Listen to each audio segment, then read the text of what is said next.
अच्छा जी, बिस्मिल्लाहिर्रहमानिर्रहीम। बिस्मिल्लाहिर्रहमानिर्रहीम। क्लास को ऑफिशियली हमने स्टार्ट कर दिया है। ये फ़ाइल आप लोगों से व्हाट्सएप पे शेयर हो गई है। ये हमारे पाइथन की क्लास की सीरीज़ की तीसरी फ़ाइल है। इस फर्स्ट टू फाइल्स के अंदर सबसे पहले हमने पाइथन के ज़रिए वेरिएबल डिक्लेयर करना सीखा, बेसिक अर्थमेटिक पाइथन के ऊपर ऑपरेशंस किए। उन बेसिक अर्थमेटिक ऑपरेशंस के बाद पाइथन पे वेरिएबल किस तरह से डिक्लेयर करते हैं। फिर एक बेसिक कोड जिसमें plus minus arithmetic operations use हो रहे थे, वो एक प्रॉब्लम स्टेटमेंट सॉल्व करी। देन फिर पाइथन की डेटा टाइप्स को हमने रीड करना शुरू किया। पाइथन में मल्टीपल डेटा टाइप्स होती हैं, जिसमें आपने इंटीजर, फ्लोट, स्ट्रिंग को देखा। साथ साथ आपने टपल्स, डिक्शनरी एंड लिस्ट को देखा।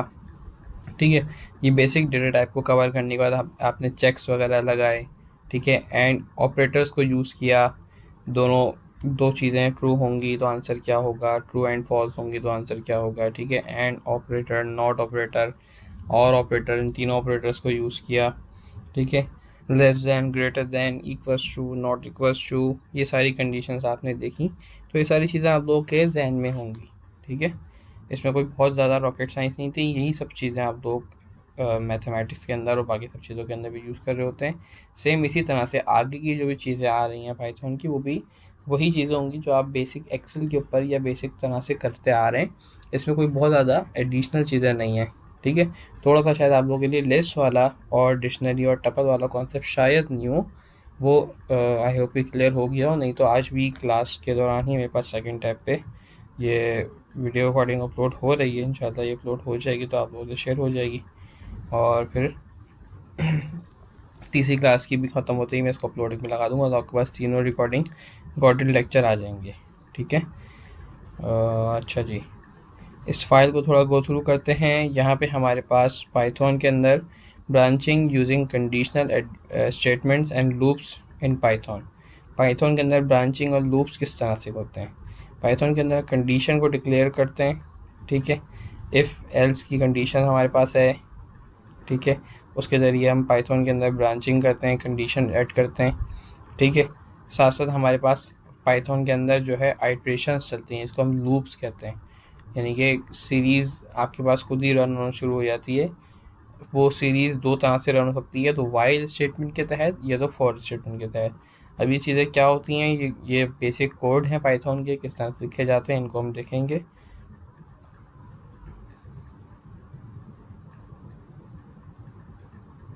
ठीक है जी, सबसे पहले तो आपके पास ये कोड दिया हुआ है, are a underscore number equal to 34। A underscore number के नाम से एक वेरिएबल डिक्लेयर किया गया जिसके अंदर 34 की वैल्यू स्टोर की गई। बिल्कुल सही है। आगे आगे आपसे बताया जा रहा है, if a number percentage sign two is equal 0, तो प्रिंट कर दें we are inside and if block, print the given number is even. Basically ये चीज़ मैंने आपको पहले बताई थी कि पाइथन के अंदर जब हम परसेंटेज का साइन यूज़ करते हैं, परसेंटेज टू करेंगे, तो बेसिकली इसको डिवाइड करने के बाद उसको जो रिमाइंडर है उसका आंसर आता है। ठीक है, तो इसका दायरे ये एक इवन नंबर है और टू से डिवाइड हो रहा है, तो उसका रिमाइंडर हमेशा ज़ीरो आएगा। ठीक है, तो हम यही पूछ रहे हैं, ये बेसिकली हम ये कंडीशन सेट कर रहे हैं। अच्छा, इस फॉर्मेट को छोड़ दें, फॉर्मेट जो लिखा हुआ है, और इसको बस यहाँ पे आप इस स्टेटमेंट में प्रिंट कर दें, इवन बोलते हैं, इवन नंबर, सिंपल प्रिंट कुछ भी करवा दें। ठीक है, इफ़ की कंडीशन हमने डिक्लेयर करी। ठीक है, इफ़ ज़ाहिर है जिस तरह से एक्सेल के अंदर भी हम इफ़ एल्स लगा रहे होते हैं, इस तरह पाइथन के अंदर भी इफ़ लगा रहे थे। अब यहाँ पे हम चेक कर रहे हैं कि if a number percentage two is equal to 0, ये आप पहले भी कर चुके हैं इस तरह से।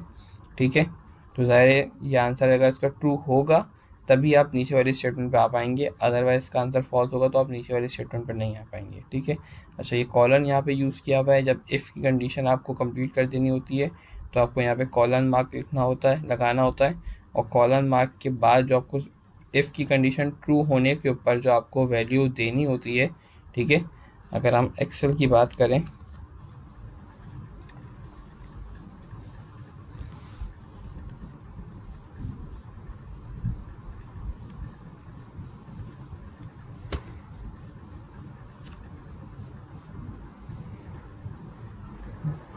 अगर मैं एक्सेल की बात करूँ तो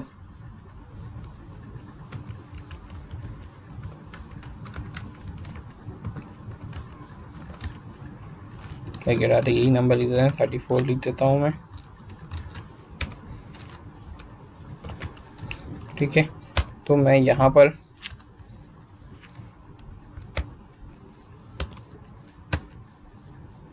इफ़ अगर लगाऊंगा, इफ़ दिस नंबर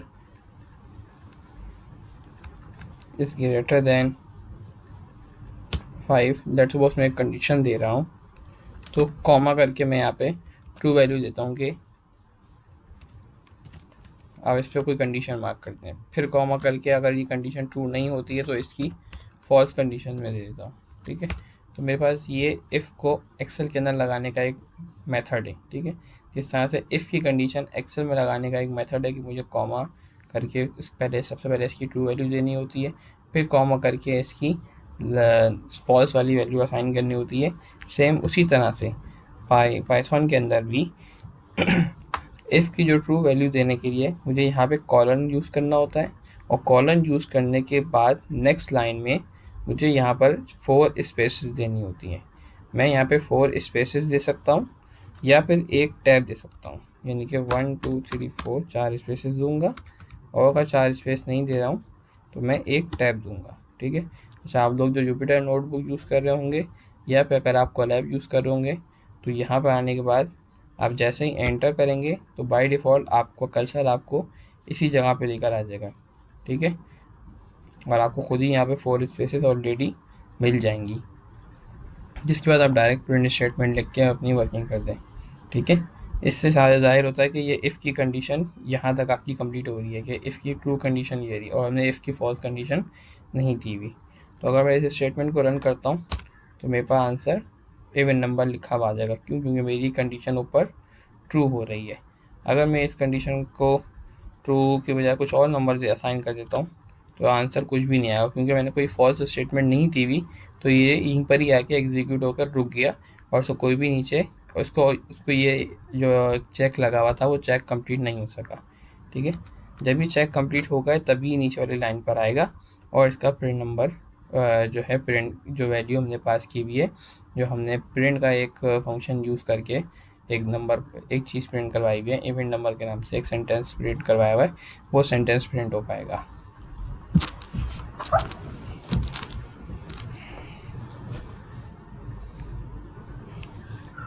ठीक है जी।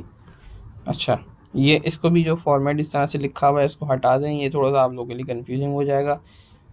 बस इसको सिंपल जो है ना, इसको भी इवन नंबर लिख दें यहाँ पर ऐसे। ठीक है, अब ज़ाहिर है यहाँ पे वही एग्जांपल वही आ गई कि 33 नंबर है एक और इसको हम डिवाइड कर रहे हैं 2 से, और जो रिमाइंडर है उसको फाइंड कर रहे हैं, तो रिमाइंडर ज़ाहिर जो होगा वो कुछ ना कुछ पॉइंट के अंदर आएगा, वो ज़ाहिर इज़ इक्वल टू 0 नहीं होगा। जब अनदर नंबर को जब हम 2 से डिवाइड करेंगे और उसका रिमाइंडर 0 नहीं होगा तो ये कभी भी 0 के बराबर नहीं हो सकता। तो ऐसी कंडीशन के अंदर आपका नीचे वाली स्टेटमेंट नहीं चलेगी और आपका कोड बगैर किसी आउटपुट के, बगैर किसी प्रिंट के ऐसे ही कंप्लीट हो जाएगा।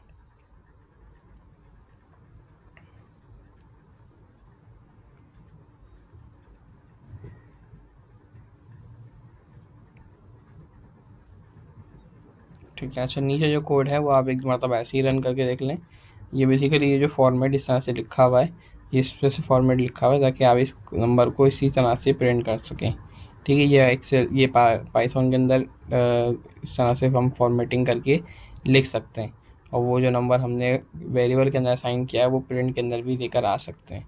ठीक है, तो ये शायद आप लोगों के लिए अगर मुश्किल हो रहा हो तो मसला नहीं है, इसको इग्नोर कर दिएगा, सिर्फ रन कर दें, इस कोड को समझ जाएं। कोड में वही किया हुआ है, 34 को डिवाइड कर रहे हैं 2 से, और जो रिमाइंडर है उसको फाइंड कर रहे हैं। रिमाइंडर ज़ाहिर है ये अगेन एक इवन नंबर है, इसका रिमाइंडर 2 से डिवाइड होने के बाद 0 हो जाएगा। इसका रिमाइंडर कुछ भी नहीं आएगा, तो ज़ाहिर है वो आपकी ट्रू स्टेटमेंट जो है वो चल जाएगी। अच्छा, यहाँ पर मैंने अब एल्स की स्टेटमेंट भी दे दी है। जिस तरह से एक्सेल के अंदर में एल्स के ऊपर मैं कोई वैल्यू दे देता, उससे इस तरह से मैंने यहाँ पर एल्स के ऊपर एक वैल्यू दे दी है कि अगर ये ना हो तो बोल दो कि the given number is even, अगर ये ना हो तो बोल दो the given number is odd. ठीक है, तो ये नंबर क्योंकि 34 है, जब ये डिवाइड होगा 2 से तो इसका रिमाइंडर 0 आ जाएगा। तो आपकी स्टेटमेंट यहाँ से चलेगी, यहीं पर ही ख़त्म हो जाएगी और नीचे वाला पार्ट चलेगा ही नहीं।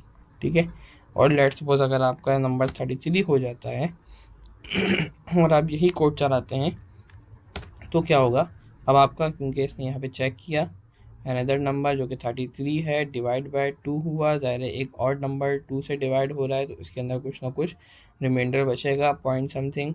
तो वो जो पॉइंट वाइज है वो आपका ज़ीरो से कभी भी मैच नहीं हो सकता। तो आपकी फर्स्ट स्टेटमेंट जो है वो नहीं चली। जब फर्स्ट स्टेटमेंट नहीं चली तो अल्टीमेटली आपकी सेकेंड स्टेटमेंट रन हुई एल्स वाली, जो कि एल्स में बोला जा रहा है कि आपका ये नंबर ऑड है। तो आपको ये यहाँ पर रिजल्ट निकल कर आ गया, आपका नंबर ऑड है।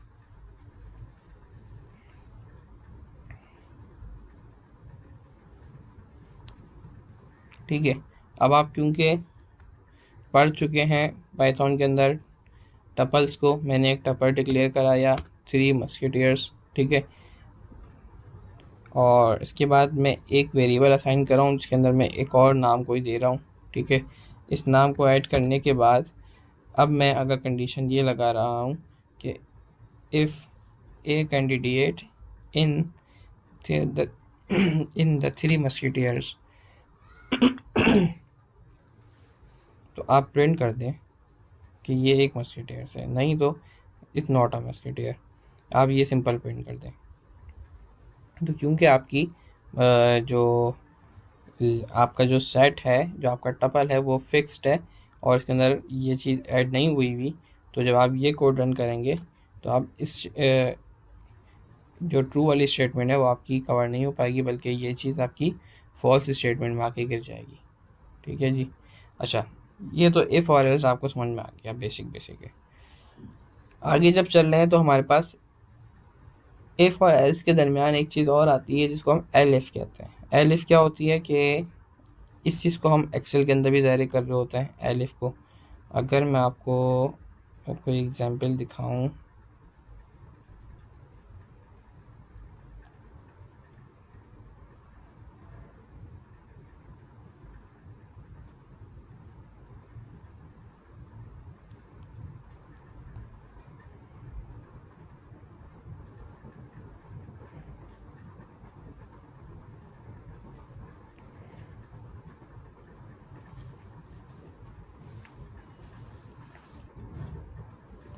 यानी कि अगर मैं यहाँ पे नो ना करूँ बल्कि नो की जगह मैं दोबारा ही एक और इफ़ कंडीशन मार्क कर दूँ कि भाई ये चेक करो कि ये नंबर आपका 5 से तो बड़ा है, तो क्या ये नंबर आपका 50 से छोटा भी है कि नहीं है। ठीक है,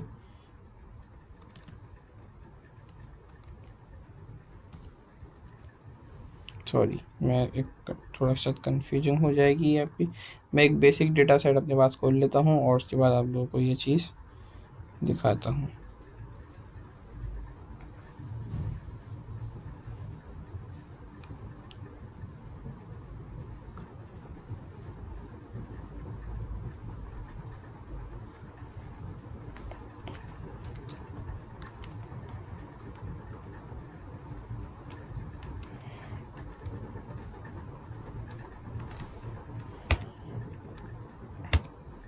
जी, ये मेरे पास एक डेटा सेट है जिसके अंदर मेरे पास कस्टमर की बहुत सारी इंफॉर्मेशन अवेलेबल है। इन सारी इंफॉर्मेशन के अंदर मेरे पास जो एक इंफॉर्मेशन अवेलेबल है वो कस्टमर की एनुअल इनकम भी मौजूद है। ठीक है, मैं चाह रहा हूँ कि कस्टमर की एनुअल इनकम के ऊपर एक बैंड्स बना दूँ जिसमें बोलूँ कि अगर कस्टमर की मंथली इनकम 1K से 1K और अबव होगी तो आप उसको कह दें कि वेरी हाई है। अगर 90K से अबव होगी तो आप उसको कहते हैं कि हाई है। अगर 50K से हायर होगी तो आप उसको कहते हैं कि एवरेज है। और बिलो 50 होगी तो आप उसको कहते हैं कि लो इनकम है। ठीक है, ये एक बैंड है जो कि मैंने अपने पास सोच ली कि मेरी इनकम के ऊपर ये होनी चाहिए। तो ऐसी कंडीशन के अंदर मुझे इस इनकम के कॉलम के ऊपर मल्टीपल इफ लगाने होंगे। इफ पहले मैं तो ये देखूंगा कि नंबर 150 से ग्रेटर है कि नहीं है। सही है, अगर ये होगा तो मैं कह दूंगा कि ये वेरी हाई है। ठीक है, अब चूंकि मुझे इसी के अंदर उसको बार बार चेक करना है तो मैं दोबारा चेक के लिए इसके अंदर दोबारा एल्स की इफ़ फॉल्स की स्टेटमेंट दिया, मैं इस पर दोबारा इफ़ लगा दूंगा। ठीक है, इफ़ अब इसको दोबारा चेक कर लेंगे। If this number is greater than 90,000 तो आप इसको बोलने के ये हाई है। ठीक है, अब फिर इसके एल्स की जगह पर मैं दोबारा इसके अंदर एक और इफ़ लगा दूंगा। बेसिकली इसको कहते हैं नेस्टेड इफ़ के अंदर एक और इफ़ लग गया।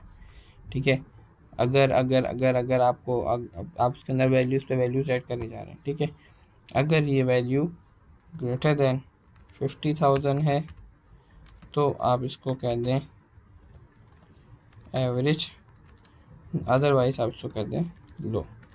ठीक है,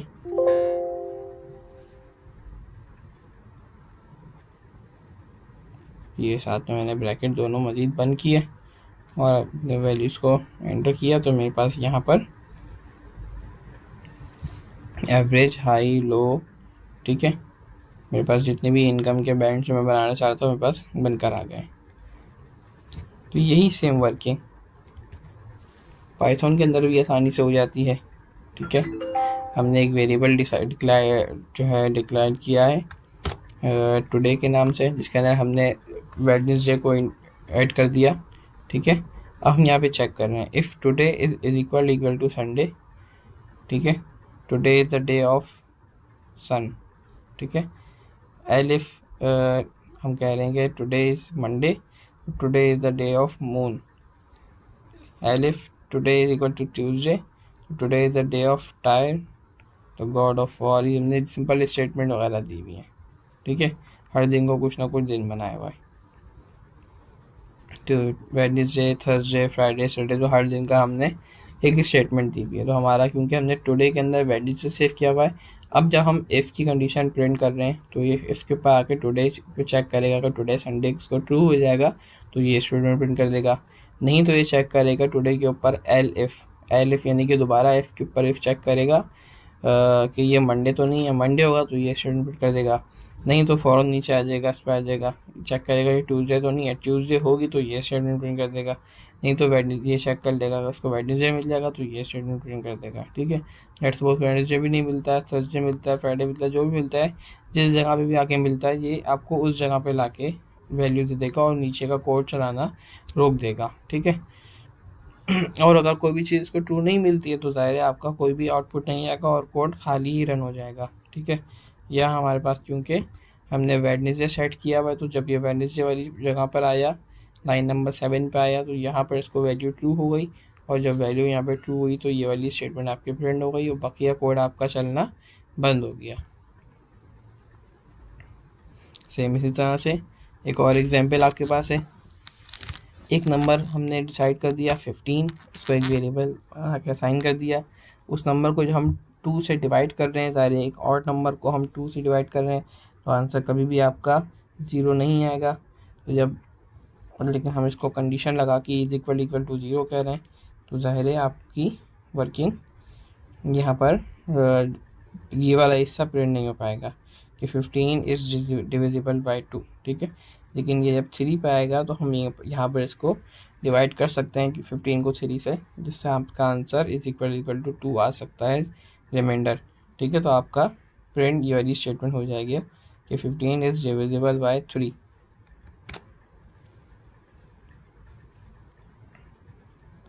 अच्छा, आप सबको क्लियर हो रहा है? साथ साथ किसी को कोई कन्फ्यूजन तो नहीं है यहाँ पर?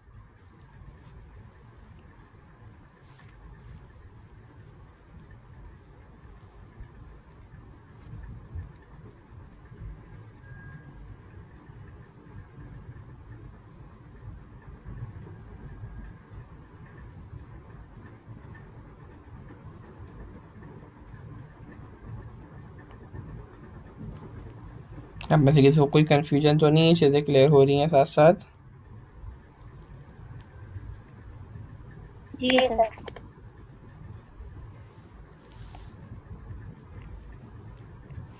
आगे चलते हैं, आगे भी सेम वही एग्जाम्पल है।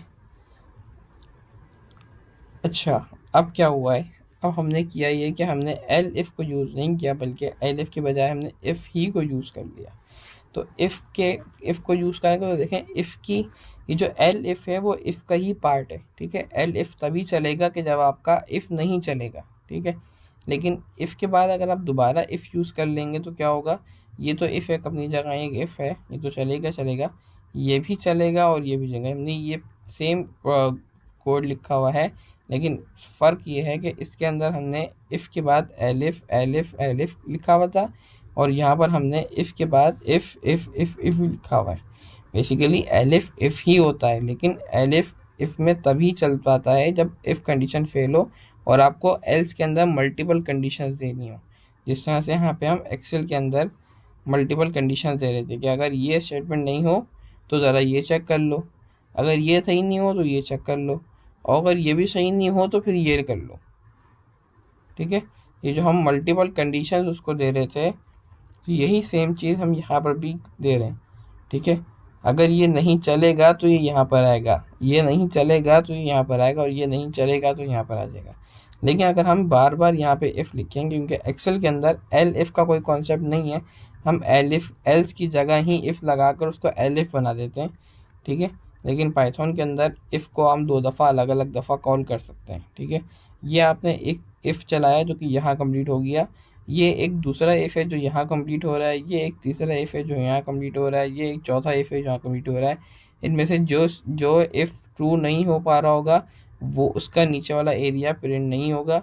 जिस इफ़ का जिस इफ़ की कंडीशन ट्रू हो रही होगी उसका आपके पास जो है जो वैल्यू है वो प्रिंट हो जाएंगी, ठीक है। ये बात क्लियर हो गई।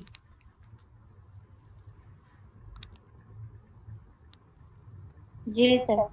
ठीक है, तो ये देखें, यहाँ पर हमारे पास सेम स्टेटमेंट है। अब ज़ाहिर है 3 भी डिवाइड 15 डिवाइड होगा 3 से तब भी आपके पास आंसर 0 आ जाएगा, और जब 15 डिवाइड होगा 5 से तब भी आपके पास रिमाइंडर 0 आ जाएगा। तो ऐसी कंडीशन में इन दोनों से आपको आंसर मिल सकता है, ठीक है, और 7 से और 2 से आंसर नहीं मिल सकता। तो इसी वजह से आपके पास ये दोनों ही रिजल्ट आ रहे हैं, 15 is divisible by 3 and 15 is divisible by 5,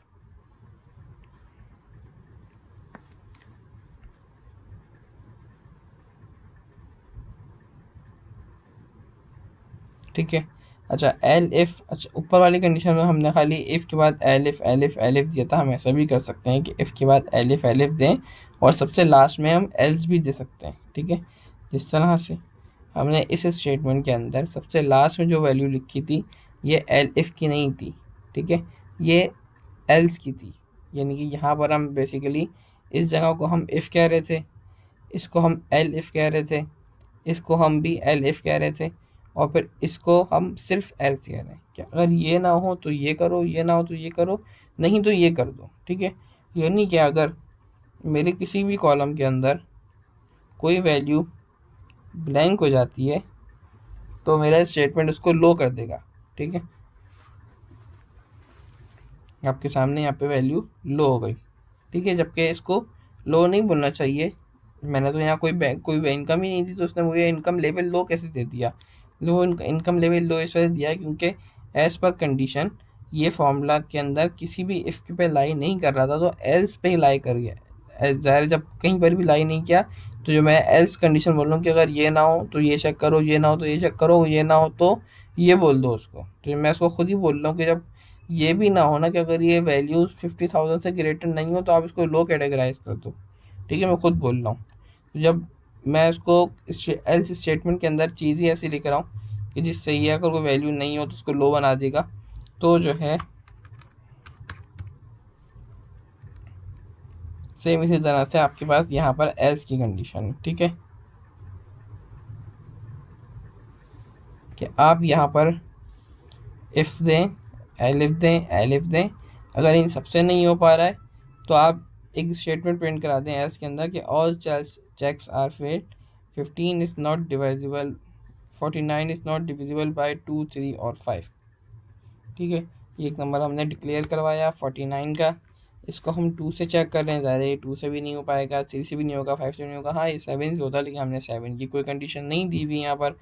तो अब इस ऐसी कंडीशन के अंदर ये ना इस जगह पे फॉल करेगा, ना इस जगह पे फॉल करेगा, और ना ही इस जगह पे फॉल करेगा, बल्कि सीधा इस जगह पर आ जाएगा, एल्स पे आ जाएगा, और यहाँ पे आके पहले ये प्रिंट करेगा और फिर ये प्रिंट करेगा।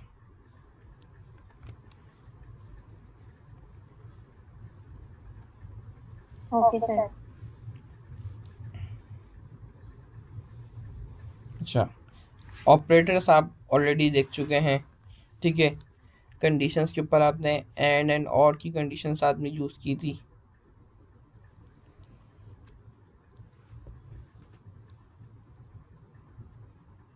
सेम वही कंडीशन वर्किंग हम यहाँ कर रहे हैं कि एक नंबर है नंबर 12 को हम डिवाइड कर रहे हैं 3 से, ठीक है। ज़ाहिर है आंसर इसका रिमाइंडर इसका 0 आ सकता है, ठीक है।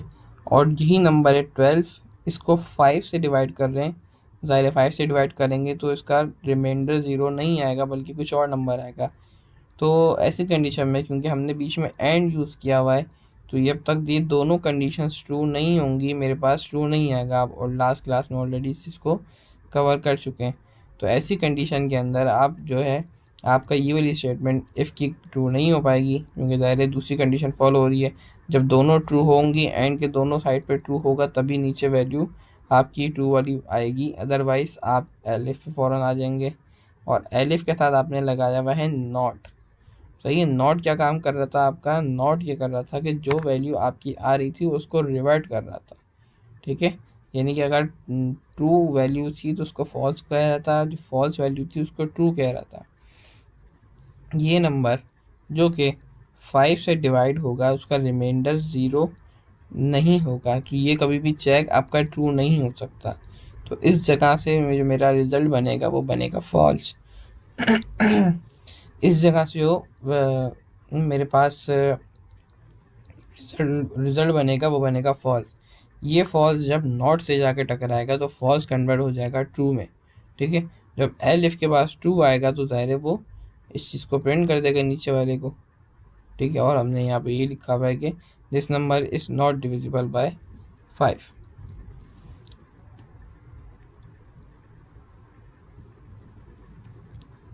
ठीक है।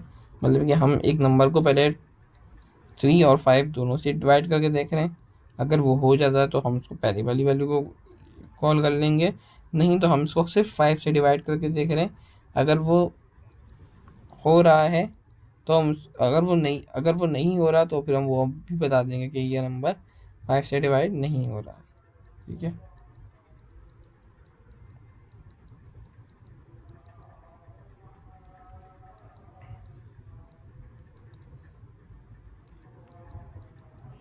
अच्छा जी, नॉन बूलियन कंडीशन।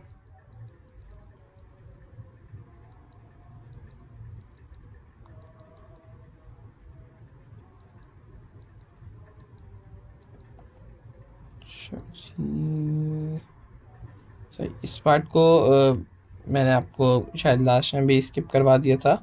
जो आपके पास चीज़ आई थी उनको बहुत अच्छी तरह डिटेल में आपको नहीं समझा दूँगी कि आपके पार्ट की चीज़ नहीं थी हैं। इनको फ़िलहाल स्किप कर दें, नीचे आ जाएं। नेस्टेड कंडीशन,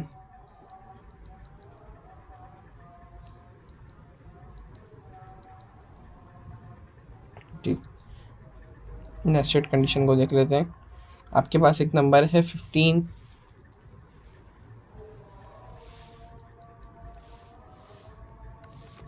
अच्छा, अब इफ़ के अंदर आपको जिस तरह से एक्सेल के अंदर आपने इफ़ के अंदर इफ़ लगाया था,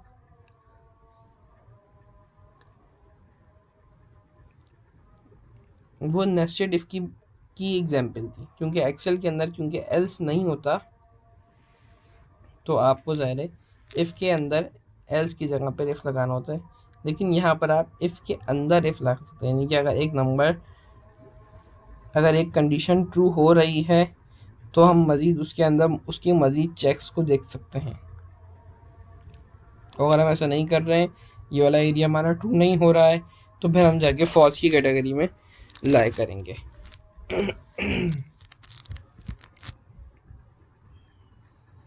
तरह से कि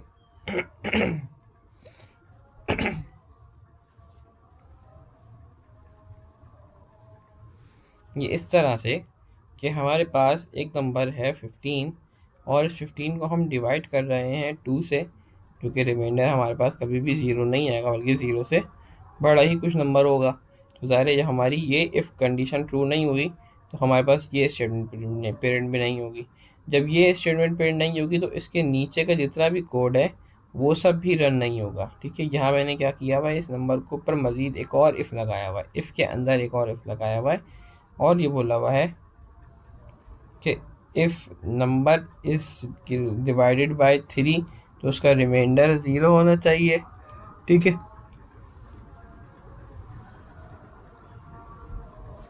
तो ऐसी कंडीशन में ये चीज़ तो मेरे पास ट्रू हो जाएगी, लेकिन क्योंकि ऑलरेडी ऊपर से मैं ट्रू नहीं लेकर आ रहा, फॉल्स लेकर आ रहा हूँ, जिसकी वजह से मेरा कोड यहीं पर ही आके रुक रहा है और नीचे वाले स्टेटमेंट को प्रिंट नहीं कर रहा, तो मेरे पास ये स्टेटमेंट भी प्रिंट नहीं होगी। ठीक है, ये और ये स्टेटमेंट भी प्रिंट नहीं होगी, बल्कि मेरा कोड सीधा एल्स वाली कंडीशन में ला कर जाएगा और एल्स में मैंने जो कुछ भी बोला वो प्रिंट हो जाएगा। अच्छा, एल्स में मैंने बोला कि दिस नंबर इज़ ऑड, ज़ाहिर है 15 यहाँ पे प्रिंट हो गया, 15 इज़ ऑड।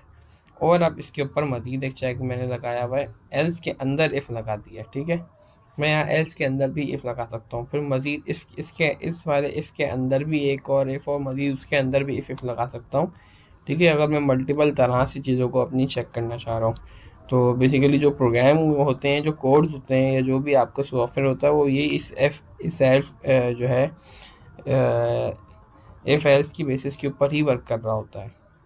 अगर आपने बटन क्लिक किया तो ये होगा, नहीं तो आपको दूसरा ऑप्शन मिल जाएगा सामने और फिर वहाँ आपने इस चीज़ पे क्लिक किया तो आप इस स्क्रीन पे जाएंगे, अदरवाइज़ आपको ये एरर शो हो जाएगा। इस तरह के जो आप कोई भी किसी सॉफ्टवेयर को यूज़ करते हैं, कोई भी टूल यूज़ करते हैं, तो आपके पीछे जो चीज़ें वर्क कर रही होती हैं वो ये इफ़ एल्स की चीज़ें वर्क कर रही होती हैं। पूरी आपकी ऑपरेटिंग सिस्टम ये इफ़ एल्स के ऊपर डिपेंड कर रही होती है, जो आप विंडो खोल के बैठे हुए हैं, सिस्टम खोल के बैठे हुए हैं। ठीक है, तो ये एल्स के अंदर इफ़ लगना ये इसी चीज़ की एग्जांपल है। क्या आपने अब इस नंबर को चेक कर रहे हैं, पहले तो आपने ये प्रिंट कर दिया, ज़ाहिर है आपके ऊपर की स्टेटमेंट फॉल्स हो गई तो आपने नीचे वाले स्टेटमेंट को भी प्रिंट कर दिया एल्स के अंदर आकर, और अब इसके अंदर आप दोबारा एक इफ़ लगा रहे हैं। ठीक है, अच्छा इस बात का ख्याल रखें स्पेसिंग का, मैंने बताया था कि इफ़ के अंदर ज़ाहिर है जब कॉलन लगता है, कॉलन के बाद आपको नेक्स्ट लाइन में 4 स्पेसेस देनी पड़ती है। ठीक है, 4 स्पेसेस दी, नेक्स्ट लाइन के अंदर भी आप 4 स्पेसेस देंगे, यानी कि इफ़ के बाद अगर आप कोई भी चीज़ प्रिंट करवाएंगे या कोई भी चीज़ इफ़ के अंदर कॉल कराते रहेंगे, आपको हर दफ़ा 4 स्पेसेस देनी होंगी, हर दफ़ा। ठीक है, यहाँ आपने 4 स्पेसेस दी और यहाँ पे आपने मज़ीद एक और इफ़ डिक्लेयर करा दिया। ठीक है, अब ये जो आपका इफ़ डिक्लेयर हुआ है वो इस इफ़ के अंदर है, तो 4 स्पेसेस आपके पहले इफ़ के हो गए और 4 स्पेसेस आपके इस इफ़ के हो गए। ठीक है, इस वजह से इस जगह पर 8 स्पेसेस आए हुए, यानी कि 2 टैब्स आए हुए, आपने इसको 2 टैब का आइडेंटिशन दी हुई है। ठीक है, इस चीज़ को आइडेंटिशन कहते हैं कि आप कितना गैप दे रही हैं, कितना जो है इसके अंदर स्पेसेस दे रहे हैं। दूसरा इफ़ की वैल्यू आपने प्रिंट करवाई और फिर ज़ाहिर एल्स जो देना था वो ये एल्स का ताल्लुक इस इफ़ के साथ तो है, लेकिन उसको हम साथ नीचे ही लिख रहे होते हैं, ये इफ़ अलग स्टेटमेंट है, एल्स अलग स्टेटमेंट है, तो एल्स अपनी जगह पर आया, 4 स्पेसेस के बाद ही आया, और एल्स के बाद वाली जो स्टेटमेंट है वो भी आपको देखें 4 इसके स्पेसेस और 4 स्पेसेस इसके मिलाकर 8 स्पेसेस के फ़र्क से आपके पास यहाँ पर शो हो गए। मैं इसी तरह आप ज़ाहिर है आप लोगों की चीज़ें बहुत ज़्यादा एडवांस लेवल के ऊपर या तो जिस लेवल तक मैं लेके जाना चाहता उस लेवल तक तो कवर नहीं हुई है, लेकिन जो मैं आपसे कोई क्वेश्चंस पूछूंगा कोई आपके क्विज़ के अंदर या एग्ज़ाम के अंदर पाइथन के अंदर, वो ये बेसिक क्वेश्चंस पूछूंगा इससे रिलेटेड। ज़ाहिर है कोड के ऊपर भी आप लोगों की बहुत अच्छी हैंड्स ऑन नहीं है, तो जो चीज़ें हैं, जो बेसिक पाइथन के जो चीज़ें आप लोगों को बता रहा हूँ साथ साथ में, इन्हीं से रिलेटेड आपका क्विज़ लिया जाएगा। तो अब यहाँ पर आ जाते हैं एल्स के ऊपर। ठीक है, तो अब एल्स के ऊपर मैंने बताया था कि जब हमने इस कोड को रन किया, पहले इस कोड को मतलब रन कर देते हैं। ये कोड को रन होने के बाद ज़ाहिर है ये वाली स्टेटमेंट तो फॉल्स हो गई, तो ये उसमें तो कोई भी पार्ट आपका रन नहीं हुआ। ठीक है, एल्स के ऊपर आ गए तो पहले आपका ये वाला पार्ट तो प्रिंट हो गया, लेकिन इसके बाद हमने इफ़ को यूज़ किया हुआ है। अब ये नंबर दायरे 5 से डिवाइड होगा और रिमाइंडर इसका जब 15 है तो उसका रिमाइंडर 0 होगा, तो दायरे ये इस कैटेगरी को ट्रू कर देगा। इस कैटेगरी से इसका इस कंडीशन से इसका आंसर ट्रू आ जाएगा। जब इस कंडीशन से इसका आंसर ट्रू आ जाएगा तो फ़ौरन ही नीचे वाली स्टेटमेंट प्रिंट हो जाएगी कि 15 इज़ ऑल्सो डिविजिबल बाय 5। ठीक है, और जब ये कंडीशन ट्रू हो गई तो एफ़, क्योंकि एस जो है वो इफ़ का ही पार्ट है, तो फिर आपके पास ये कंडीशन नहीं रन हुई और यहाँ आपका यहीं पर ही आपका कोड स्टॉप हो गया।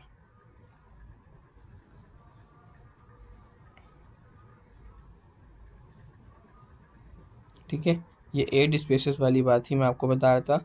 आई होप कि आप लोगों को यहाँ पे क्लियर हो गई होगी।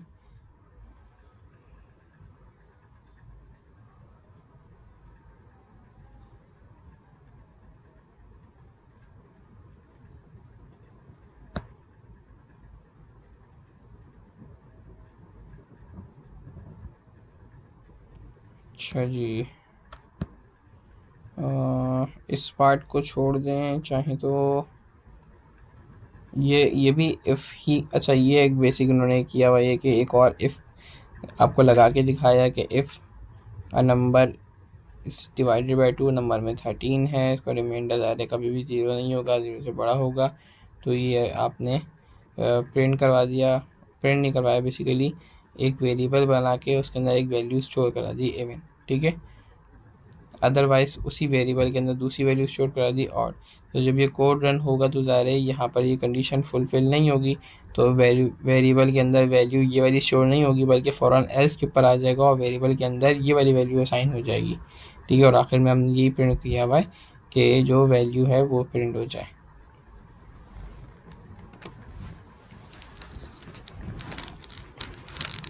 अच्छा, इसी कोड को जो कि मैंने 6 से 7 लाइन में 8 लाइन में लिखा है, इस कोड को मैं 2 लाइन के अंदर भी लिख सकता हूँ। ये ज़ाहिर है एक शॉर्ट तरीका है। ठीक है, इफ़ की कंडीशन को लिखने का ये कुछ कुछ जगहों पे कारआमद रहता है बहुत ज़्यादा। आप बजाय ऐसे कि इस तरह से कॉलन यूज़ करें और स्पेसेस दें और फिर इस तरह से वैल्यूज़ को ट्रेडिशनल कोडिंग के मेथड को यूज़ करते हुए करें, आप इस तरह से एडवांस मेथड्स को भी यूज़ कर सकते हैं। ठीक है, खैर इसको छोड़ दें। इसमें पहले उन्होंने जो रिज़ल्ट आना था ट्रू का उसको शो कराया है और इफ़ कंडीशन चेक लगाया है, एल्स करके दूसरा लगा दिया। ये एक दूसरा मेथड है लिखने का। ठीक है, तो आप लोग ऊपर वाले मेथड को ही देखें। ये जब आप लोग कभी कोडिंग वाला करेंगे तो उसको फिर आप लोग साथ साथ उस वक्त फॉलो कर सकते हैं।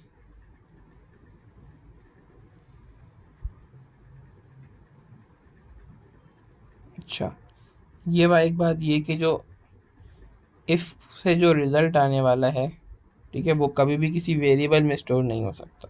ठीक है, आपको पता है कि ये जो नंबर है इसका जो भी रिज़ल्ट आ रहा है, आने वाला ही जो भी चेक है, इसका रिज़ल्ट या तो ट्रू आएगा या तो फॉल्स आएगा। ठीक है, तो आप चाहें कि ये जो ट्रू या फॉल्स है मैं किसी वेरिएबल में सेव करा दूँ, तो आप ऐसा नहीं कर सकते।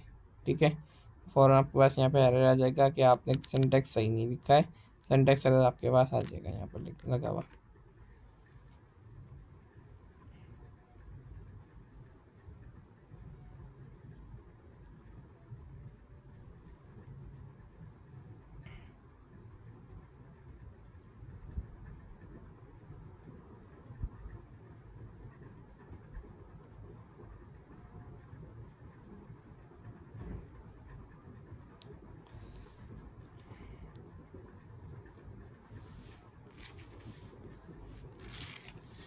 अच्छा, यहाँ पे एक बात और ये बता रहे हैं, पास्ट की स्टेटमेंट क्या काम करती है। पास्ट की स्टेटमेंट ये बताना ये चाह रहे हैं कि हमारे पास इफ़ की जो स्टेटमेंट है वो कभी भी हम उसकी ट्रू वैल्यू को कभी भी असाइन किए बगैर हम आगे नहीं बढ़ सकते। ठीक है, मतलब किस तरह से, मतलब इस तरह से कि जिस तरह से हमने यहाँ पर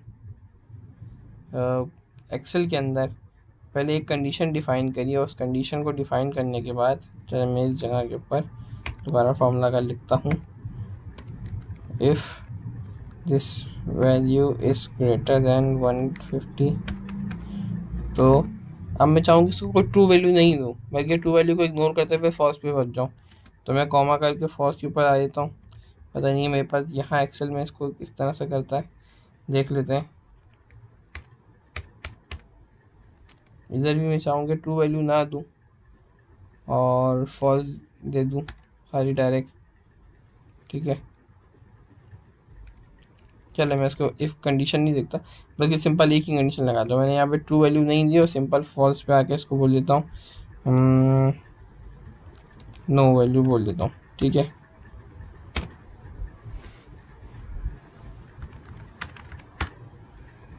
तो यहाँ पर इसने बाय डिफ़ॉल्ट खुद भी मुझे ज़ीरो दे दिया, ठीक है, क्योंकि मैंने यहाँ पे कोई ट्रू वैल्यू नहीं दी थी। लेकिन ये तो यहाँ पर एक्सेल में तो करामत है, लेकिन ये चीज़ पाइथन के अंदर करामत नहीं है। मैं कभी भी ट्रू वैल्यू दिए बगैर अपने इफ़ को कंटिन्यू नहीं कर सकता। जैसे ही मैंने यहाँ पर एक कोड लिखा जिसके अंदर मैंने ये बात करी कि if a number is divided by 2 is equal to 0, और मैं चाहूँ कि इसकी भी कोई भी ट्रू वैल्यूज़ को, जो अगर ये वैल्यू ट्रू हो जाए तो इसकी कोई वैल्यू नीचे ना दूँ, सही, और ऐसे ही आगे बढ़ जाऊँ, तो मैं ऐसा नहीं कर सकता, ठीक है। एल इफ़ यूज़ ही नहीं होगा। सबसे पहले एरर ही यहाँ पे आ जाएगा कि आइडेंटी आइडेंटिशन एरर। भाई क्यों आइडेंटिशन एरर क्यों आ रहा है? क्योंकि आपको पता है कि कॉलन यूज़ करने के बाद जो नेक्स्ट लाइन इफ़ की बनती है वो इफ़ के अंदर वाली लाइन बनती है, जिसमें आपको कुछ ना कुछ यहाँ पर इफ़ की ट्रू वैल्यू को पास करना होता है। अगर आपने इफ़ की ट्रू वैल्यूज़ को पास नहीं किया है तो हमेशा आपके पास आइडेंटिशन एरर आ जाएगा, ठीक है। तो ऐसी सिचुएशन में, यानी कि आप पास नहीं करना चाह रहे हैं, आप कह रहे हैं कि बस नहीं, इसको पास कर दो आगे, ऐसी सिचुएशन के अंदर आपको इफ़ की ट्रू स्टेटमेंट की जगह पास करना होगा। पास या काम करेगा, पास के पास जैसे ही यहाँ पास पे आएगा तो आपकी इस जो भी आपकी जो कोड चल रहा होगा, जो भी आपकी वैल्यूज़ आ रही होंगी, उसको सिंपल आगे पास कर देगा, उसको बगैर कोई एग्जीक्यूशन में यूज़ किए उसको आगे बढ़ा देगा, ठीक है। मतलब कि जब ये नंबर आपका 2 से डिवाइड होगा और इज इक्वल टू 0 हो जाएगा, तो ज़ाहिर है आपकी ये चीज़ तो ऑलरेडी कंडीशन फेल हो गई, तो ये आपका पार्ट नहीं बना, ये खुद ही आपका एलिफ में गिर गया, ठीक है। ऐसी कंडीशन के अंदर आपको, अगर यहाँ पे आप कोई भी वैल्यू वैसे प्रिंट नहीं कराना चाह रहे हैं तो आप सिंपल यहाँ पास कर दें, ठीक है, ताकि आपका जो खाली जगह है, जो आपकी इफ़ की जो कंडीशन है वो कंडीशन फुलफ़िल हो जाए और आप अपनी कंडीशन के बेसिस के ऊपर अपना कोड कंप्लीट लिख लें, ठीक है। तो पास आपका ये चीज़ बचा लेगा। तो नीचे जो सेव एंड अपलोड वर्कबुक है, इस वाले पार्ट को छोड़ दें, ठीक है। Iterations with while loop, okay,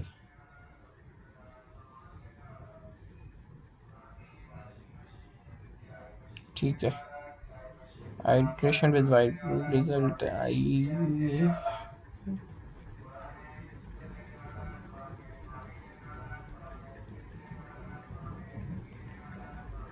अच्छा, यहाँ तक इफ़ और एल्स की कंडीशन के अंदर इफ़ एल्स और जो मैंने पास बताया है, ये जो आइडेंटिशन पास करवाई है ये, ठीक है।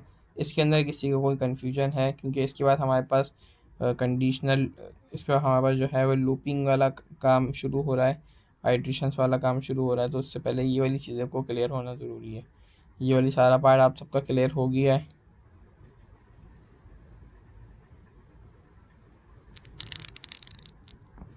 जी सर। पूरी क्लास में आप खाली बोल रही हैं क्या? बाकी सब म्यूट करके अपने बकिया काम निपटा रहे हैं। सर समझ आ गई। तकरीबन 70-80 स्टूडेंट की क्लास में आज सिर्फ 7 बच्चे बैठे हुए हैं।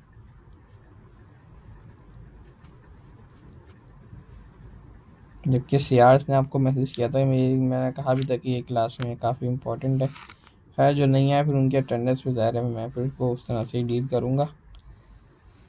अच्छा जी, सर एक सवाल बस आपसे पूछ रहा था।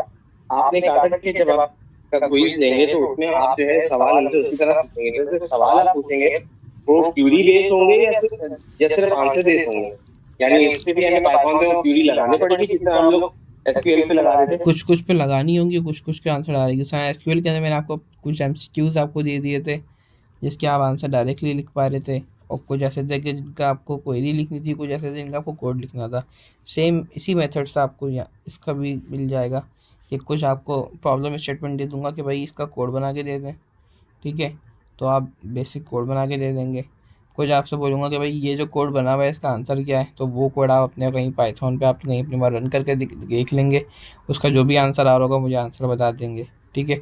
और कुछ यही बेसिक जो MCQs वाली जो चीज़ें हैं, जिस तरह ये आइडेंटिफिकेशन बता रहा था, या कोई भी जो फंक्शन वगैरह का पूछ लिया भाई इसका इसका रिज़ल्ट क्या आता है और बाकी चीज़ों का रिज़ल्ट क्या आता है, टपल में और डिक्शनरी में फ़र्क क्या होता है, ये सब बेसिक बेसिक चीज़ें पूछ लूँगा। ठीक है सर, थैंक यू। ठीक है।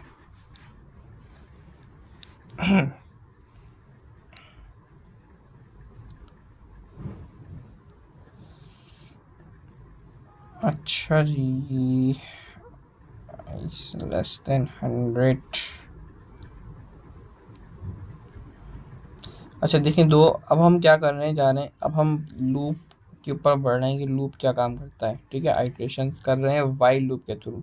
हमारे पास पाइथन के अंदर दो तरह के लूप होते हैं, वाइल लूप होता है, एक फॉर लूप होता है, ठीक है।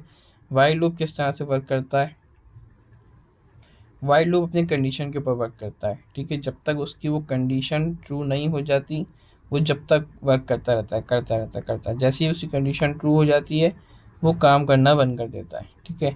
जैसे कि मैंने एक वेरिएबल डिक्लेयर कराया रिज़ल्ट के नाम से, और एक वेरिएबल डिक्लेयर कराया आई के नाम से, ठीक है। और मैं बोल रहा हूँ कि वाइल, यानी कि जब तक i is less than equals to 100, जब तक आई 100 या उससे छोटा है, आप उसको क्या करते रहो, रिज़ल्ट के वेरिएबल के अंदर रिज़ल्ट मल्टीप्लाई बाय आई कर दो, ठीक है।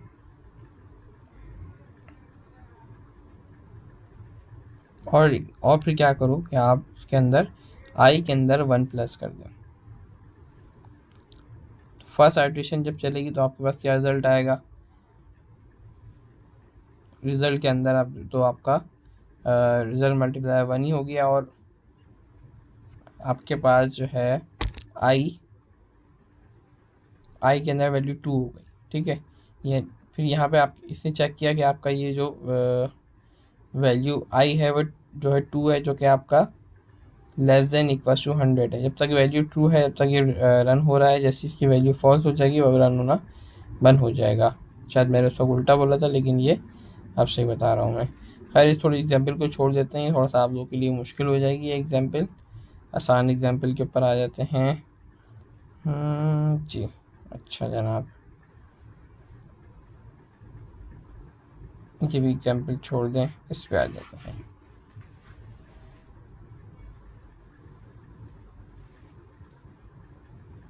बल्कि मैं एक सिंपल खुद ही एक जो है एक छोटा सा कोड लिख देता हूँ,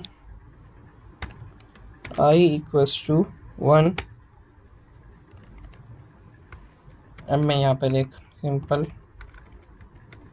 वाइल दे रहा हूँ, while i is less than equals to 10। जब तक आई 10 और उससे कम है तब तक आप प्रिंट करो आई को, और क्या करो, आई के अंदर एक नंबर मज़ीद ऐड कर दो, ठीक है। तो ये कोड क्या होगा, सबसे पहले मुझे जब ये कोड चलेगा मैं इसको चला के दिखाता हूँ आपको, ठीक है। ये 10 तक इसने वैल्यू प्रिंट करी। 10 तक वैल्यू क्यों प्रिंट करी, 10 तक वैल्यू से प्रिंट करी कि आई के पास क्या है, नंबर 1 है, ठीक है। इसने देखा कि आई की वैल्यू 10 से छोटी है, बिल्कुल सही बात है। इससे फ़ौरन आई की वैल्यू प्रिंट कर दी, और मैं नीचे कह रहा हूँ कि आई के अंदर जो भी वैल्यू उसके अंदर 1 ऐड कर दो, तो आई के पास वैल्यू हो गई 2। फ़ौरन ऊपर गया ये 2 को चेक किया, 2 लेस देन 10 है, बिल्कुल सही, प्रिंट कर दिया, 2 यहाँ प्रिंट हो गया। नीचे आया 2 + 1 3, अब आई के पास हो गई 3 वैल्यू, 3 चेक हो गया 10 से, लेस देन इक्वल टू 10 है, बिल्कुल सही है, प्रिंट हो गया 3, और 3 + 1, तो आई के पास वैल्यू हो गई 4। 4 चेक हुआ, लेस देन इक्वल टू 10, बिल्कुल सही है, तो प्रिंट हो गया 4, और यहाँ पर आपके पास हो गया 4 + 1, तो यानी कि आपके पास आई की वैल्यू हो गई 5।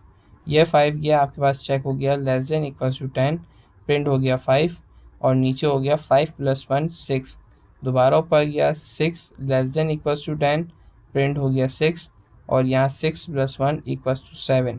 तो अब आई के पास हो गई value 7, 7 less than equals to 10, print हो गया 7, 7 + 1 आई के पास वैल्यू आ गई 8, 8 चेक हो गया लेस देन इक्वल्स टू 10, बिल्कुल सही, नीचे हो गई प्रिंट वैल्यू 8, आपके पास आई प्लस 8 + 1 वैल्यूज हो गई 9, 9 चेक हो गया 10 से, वैल्यू ट्रू मिली उसको, नीचे आ गया प्रिंट 9 हो गया, 9 + 1 10, ठीक है। आई के पास अब आ गई है 10th वैल्यू, जब ये ऊपर गया आई लेस देन इक्वल्स टू 10, बिल्कुल सही है, आई लेस देन इक्वल्स टू 10 ही है, तो इसने क्या किया, यहाँ पर आया, प्रिंट किया 10, दोबारा नीचे आया 10 + 1 11, आई के पास हो गई 11th वैल्यू, जैसे ऊपर गया 11 लेस देन इक्वल्स टू 10, यहाँ पे आ गई वैल्यू, उसको मिल गई फॉल्स, जैसे फॉल्स मिली खुद ही ब्रेक हो गया, आपका कोड रुक गया। अगर आप यहाँ पे लेस देन इक्वल्स टू यहाँ सिर्फ लेस देन यूज़ करते तो क्या होता, आपका ये कोड 10th आइट्रेशन के ऊपर ही रुक जाता, क्योंकि आप वैल्यू आपकी 10th, ठीक है,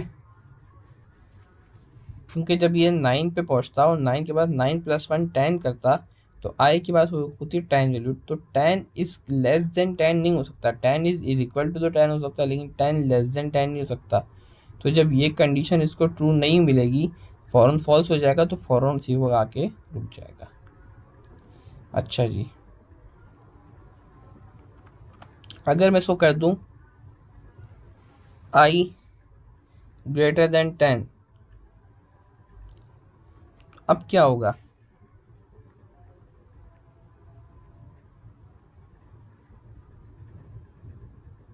अगर मैं इस कोड को चलाऊंगा तो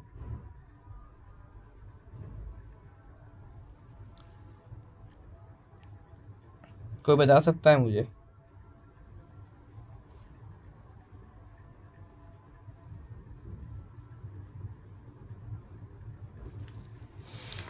ऐसी सिचुएशन के अंदर मेरे पास क्या आंसर रहेगा? अगर कोई बिलाल, एहतशाम, क्लास में जो फीमेल्स थी जो ऑनलाइन हैं,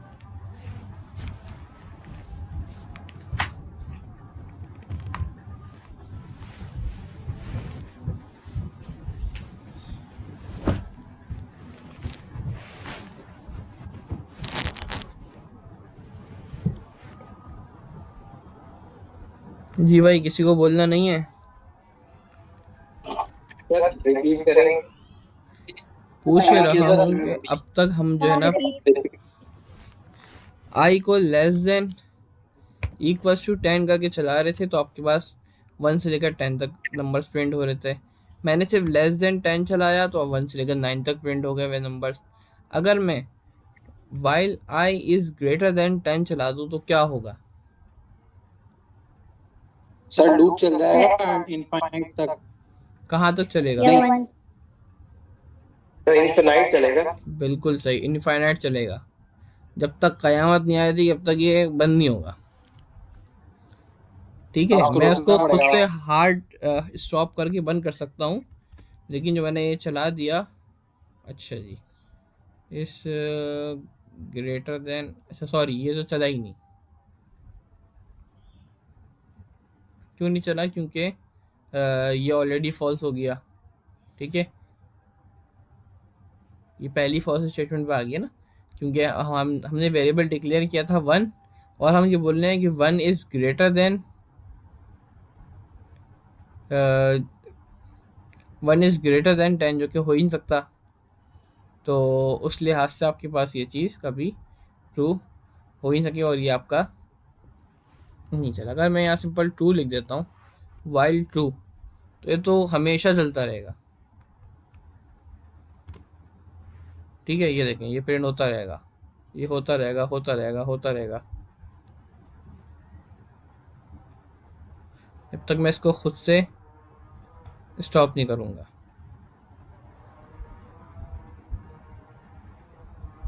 मैंने खुद से स्टॉप किया तो जाके ये स्टॉप हुआ, वरना अदरवाइज़ ये कोड चलता ही चलता रहेगा। ठीक है, तो जब तक इसको ट्रू कंडीशन मिलते रहेगी, जब तक ये कंडीशन चलते रहेगी, जब तक फॉल्स नहीं होगा जब तक ये रुकेगा नहीं।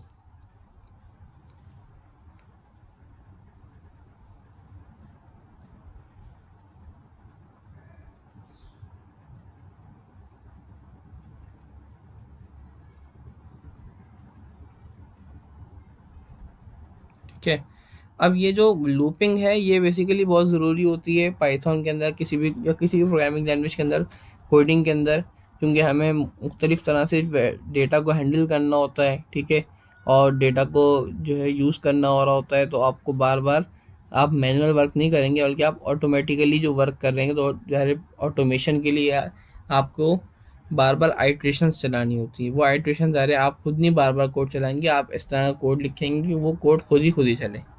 लेट सपोज अगर मैं एक कोड ऐसा बनाऊं कि जिसमें मैं हर दफ़ा एक जो नंबर है उसका इंक्रीमेंट करना चाह रहा हूँ, जिस तरह से यहाँ पे मैं एक स्टैरिक प्रिंट कर रहा हूँ और हर दफ़ा उस स्टैरिक में एक एक दफ़ा इंक्रीमेंट हो रहा है। इस तरह मेरे पास यहाँ पे 10 प्रिंट किया था, तो 1 से लेकर 10 तक नंबर वैल्यू प्रिंट हो रही थी।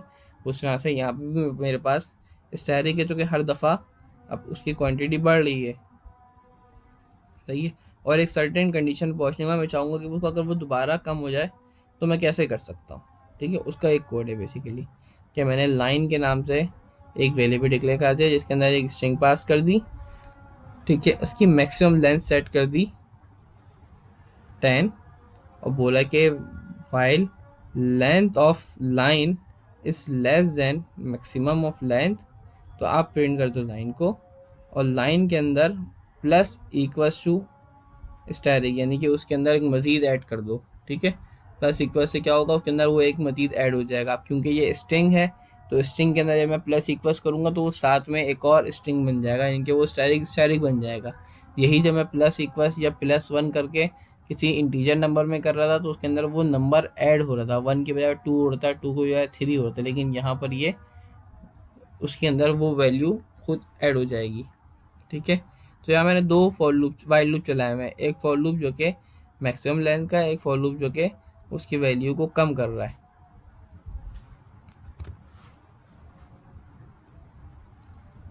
तो दूसरा फॉर लूप है वो क्या कर रहा है, वो लेंथ ऑफ लाइन के ऊपर चल रहा है कि जो अगर आपकी ग्रेटर देन 0 है। सही है, प्रिंट कर देता है वो लाइन को। ठीक है, और फिर लाइन को क्या कर रहा है, लाइन में से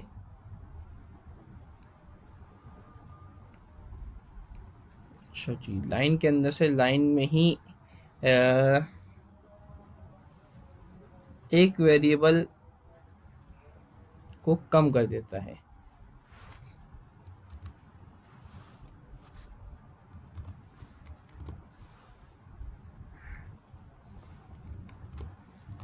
ठीक है, सही है। अच्छा, ये वाला पार्ट थोड़ा सा आप लोगों के लिए थोड़ा सा मुश्किल हो जाएगा, इसको कमेंट करते हैं। फ़िलहाल आप लोग अपने लिए फ़िलहाल इस बात को ही समझें कि ये इस तरह से प्रिंट हो रहा है आपके पास, जिस तरह से आपके पास एक स्ट्रिंग प्रिंट हो, इंटीजर प्रिंट हो रहा था, मैंने प्रिंट करके दिखाया था I is less than equals to 10। ठीक है, तो आपको 1 से लेकर 10 तक नंबर प्रिंट हो गए। यही अगर मैं किसी स्ट्रिंग के साथ वर्क करूँगा तो आपके पास यहाँ पर वो स्ट्रिंग यहाँ पर इस तरह से प्रिंट हो जाएगा। मैं इसकी जगह कोई और भी वर्ड यूज़ कर सकता हूँ, पी यूज़ कर लिया। ठीक है, तो अब यहाँ पी इस तरह से प्रिंट हो जाएगा।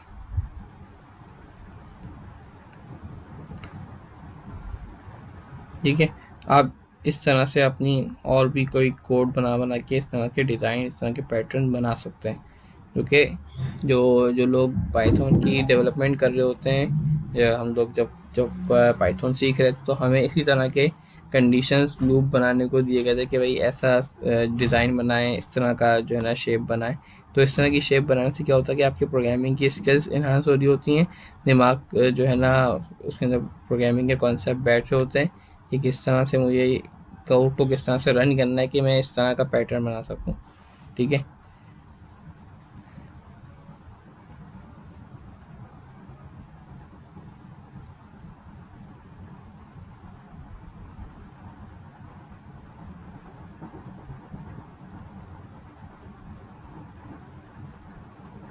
अच्छा, इंटरप्ट दिस सेल का मैं आपको एग्जांपल दे चुका हूँ, और जो है ये वही उसकी वही एग्जांपल है कि जिसके अंदर मेरा लूप हमेशा चलता रहेगा, क्योंकि मैंने इसके अंदर जो है इंक्रीमेंट ऐड नहीं किया है। सही है, तो सिंपल जो है अगर मैं इसका प्रिंट करूं, मैंने वहाँ टू लिख दिया था, अगर मैं टू की जगह सिंपल ये लिख देता हूँ, while I is less than 10 कितने चले, ठीक है। तो प्रिंट आई, अगर मैं इसको रन करता हूँ तो मेरे पास ये मुसलसल चलता रहेगा, सिर्फ हमेशा 1 1 1 प्रिंट होता रहेगा, ठीक है। और कोई भी ये कभी भी कोड रुकेगा नहीं जब तक मैं इसको हार्ड कोड करके खुद ना रोकूँ।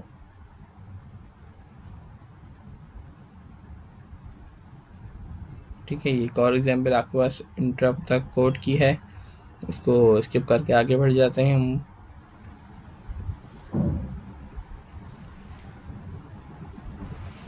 अच्छा, अब क्योंकि ज़ाहिर है वाइल की अपनी एक सर्टेन स्टाइल है वर्क होने का, कि वाइल जो है जब तक वैल्यू उसके बाद ट्रू है जब तक वो उस पर वर्क कर रहा होता है, सही है। और जैसे ही उसके बाद वैल्यू फॉल्स आती है वहीं रुक जाता है। लेकिन अगर हम चाहते हैं कि वाइल जो है वो वर्क तो करे, लेकिन एक ख़ास कंडीशन पे आकर उस पर हम कोई चेक लगा दें कि जब हम इस पोजीशन पे मीट कर जाएं, जब हम वो नंबर डिज़ायर्ड हासिल कर लें, तो आप अपने को मैं चाहूँगा कि मेरा कोड रुक जाए, ठीक है। ऐसी कंडीशन के लिए मुझे क्या करना होगा, मुझे इफ़ लगाना होगा। ये जो ऊपर कोड लिखा हुआ, मैं ऊपर कोड यूज़ नहीं करता, बल्कि एक अपना ही कोड लिख देता हूँ, ठीक है। मैं एक वेरिएबल डिक्लेयर करता हूँ आई, और बोलता हूँ while i is less than 10, ठीक है, प्रिंट आई। एक कोड को चलाने से क्या होता है, सॉरी, ये दोबारा इनफाइनाइट चल गया।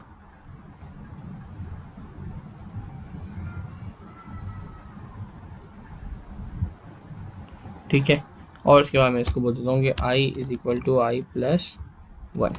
अब ये सिर्फ 9 तक चलेगा, ठीक है। लेट्स सपोज कि मेरा जो डिज़ायर्ड आउटपुट है, मैं चाह रहा हूँ कि जब मेरे पास आंसर 5 आ जाए ना, तो मेरा कोड आके रुक जाए, ठीक है। तो ऐसी कंडीशन के अंदर जब मेरा रिजल्ट 5 आ रहा है, मैं चाह रहा हूँ कि जब मेरा कोड आके रुक जाए, तो मैं तो 5 को मैं इसमें ब्रेक को कैसे यूज़ करूँ, ठीक है। तो इस ब्रेक को यूज़ करने के लिए मुझे इस लूप के अंदर इफ़ की कमांड को यूज़ करना होगा, क्योंकि मेरे इफ़ की कंडीशन से मैं चेक कर सकता हूँ कि मेरे पास जो रिज़ल्ट है वो 5 है कि नहीं है, ठीक है। अब इस प्रॉब्लम को पहले डीबग करते हैं, ठीक है। पहले मेरे पास आई के अंदर 1 है, मैं कह रहा हूँ कि आई लेस देन इक्वल टू 10 है, बिल्कुल सही है। प्रिंट कर दो आई को, प्रिंट हो गया 1, और आई के अंदर एक इंक्रीमेंट कर दो, सही है। आई 1 + 1 2, आई को 2 चेक हुआ, लेस देन 10, आंसर आ गया 2, सही है। नीचे 2 + 1 3 हो गया, 3 चेक हो गया, लेस देन इक्वल टू 10, बिल्कुल सही, प्रिंट हो गया 3, 3 + 1 4, आंसर हो गया, आई के पास आ गया 4, 4 लेस देन 10, प्रिंट 4 हो गया, 4 + 1 5, आई के पास 5 है, 5 लेस देन इक्वल्स टू 10 हो गया, बिल्कुल सही हो गया, प्रिंट हो गया 5। अब मैं चाह रहा हूँ ये 5वीं दफ़ा जो लूप चला है बस यहाँ पे आके रुक जाए, कुछ हो जाए, ठीक है। तो ऐसी कंडीशन में मैं यहाँ पर कंडीशन लगा देता हूँ, if I is equal to 5, ठीक है। अगर ये कंडीशन है तो आप क्या कर दो, BREAK ब्रेक, ठीक है। अब ये इफ़ ब्रेक जो है, क्योंकि इफ़ के अंदर यूज़ हुआ है, इफ़ की कंडीशन के साथ लगा हुआ है, तो ये इसके अंदर आइडेंटिफिकेशन जो है वो वाइल की भी आएगी और इफ़ की भी आएगी, ठीक है। और ये ब्रेक काम कहाँ करेगा, ये ब्रेक काम करेगा इसी वाइल के लिए।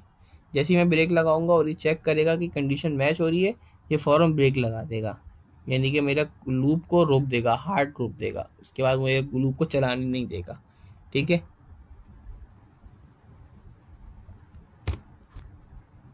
ये मैंने कोड आपके सामने चलाया, तो आपका कोड 5 पे आके रुक गया,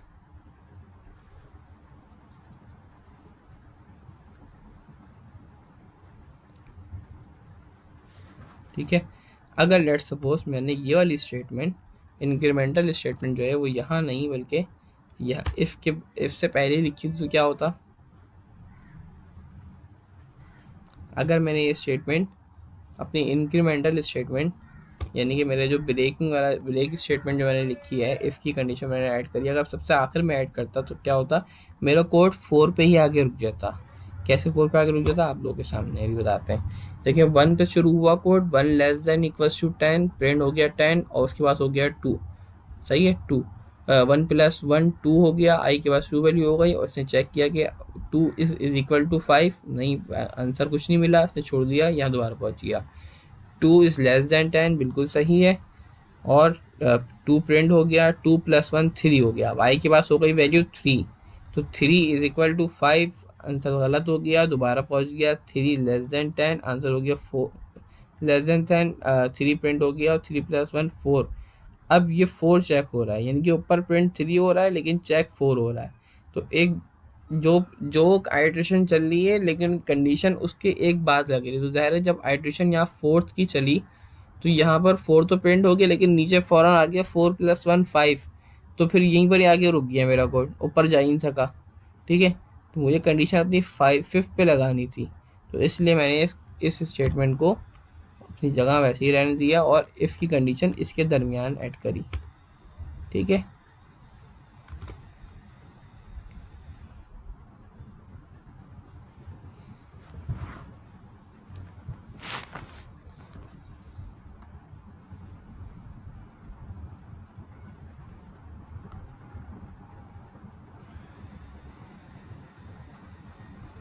ये वाला क्वेश्चन आप लोगों को ये जो बेसिक क्वेरी मैंने आपसे सॉल्व करवाई है वाइल की और विद इफ़, ये आपको क्लियर हो गया, ये आप तो अपने अपने पास प्रैक्टिस की है इसकी।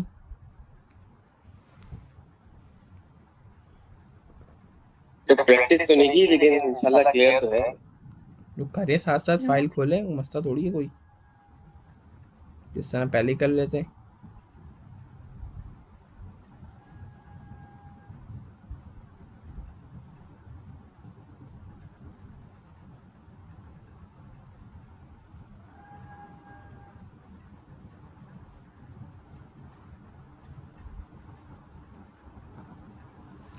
अच्छा जी, सर ये जो आपने लूप, बोले बोले आप सर ये बोले। जो आपने लूप वाली चीज जो आपने बताई है, इसमें हम सिर्फ न्यूमेरिक से ही काम कर सकते हैं या इसमें हम लोग स्ट्रिंग वेरिएबल भी यूज कर सब सकते हैं? सब यानी कर सकते हैं। अगर कोई कोड बनाना चाहते हैं लेट्स सपोज, यानी ABC1 ABC2, तो वो भी होगा? सब हो जाएगा, अब तक पाइथन जितनी पढ़ी है वो सब इसके अंदर इम्प्लीमेंट हो जाएगी।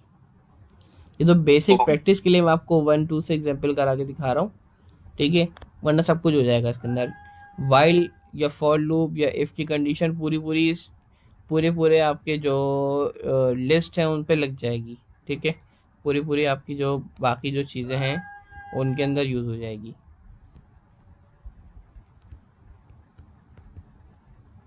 ठीक है सर, थैंक यू।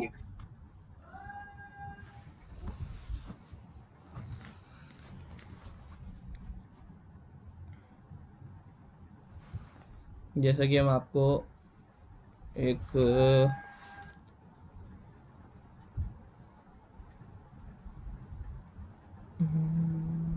एग्जाम्पल करके दिखाऊं, अगर जी एक एग्जाम्पल करते हैं और इसके अंदर हम वेरिएबल लेते हैं और इसका नाम कहते हैं पाकिस्तान। ठीक है,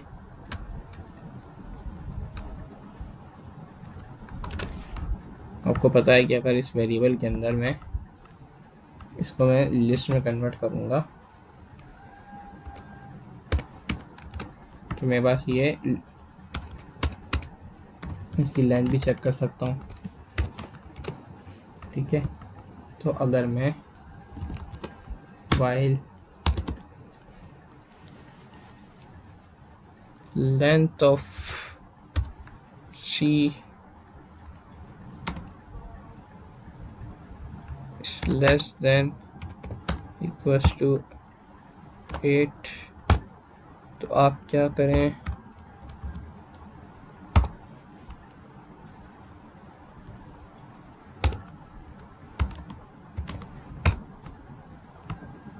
प्रिंट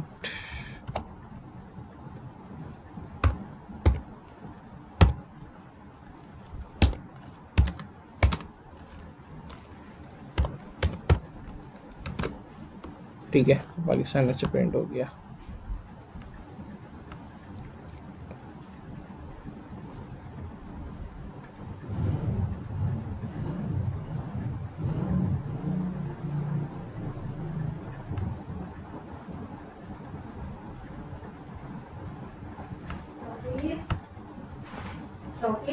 एक सेकंड अम्मी रुकिएगा।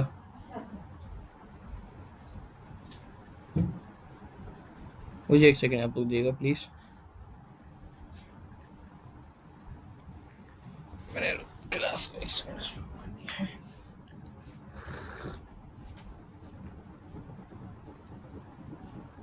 तो ठंडा अभी हो जाएगा तो कुछ नहीं।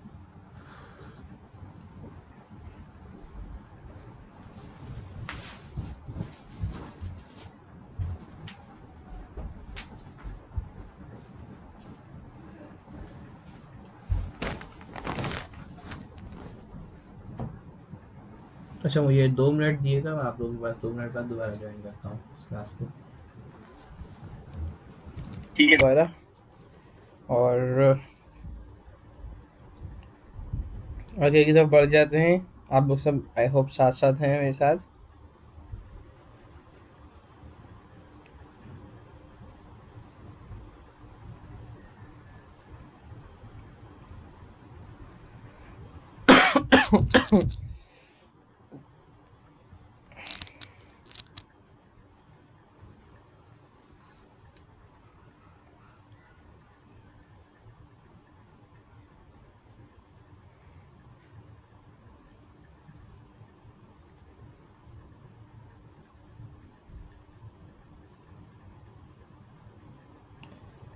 अच्छा जी,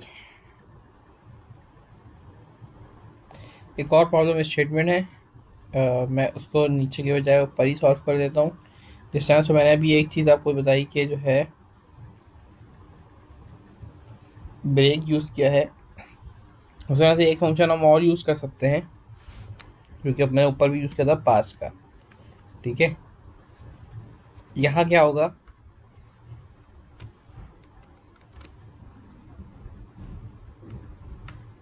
यहाँ जब मैंने इफ़ उसी कंडीशन के अंदर ब्रेक की जगह सिंपल पास यूज़ किया है, तो जब इसने चेक किया कि i=5 है, आगे कुछ किया नहीं, सही पास कर दिया इस, यानी कि इफ़ जो इफ़ लगाया है मैंने, इस पर कोई फर्दर वर्किंग नहीं करी, सिंपल उसको पास कर दिया। ठीक है, जब पास एंड कंटिन्यू दो अलग तरह के फंक्शन है हमारे पास। ये जो स्टेटमेंट है पास और कंटिन्यू की, ये क्या काम करती हैं, एक सेकेंड।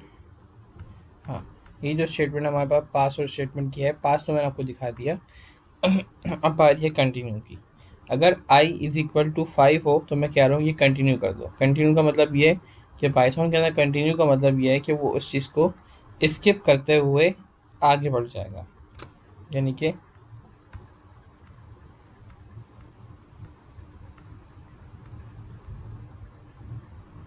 ये क्या कर दे, तो वाइल लूप चल गया है, तो 5 का रुकना पड़ेगा है तो।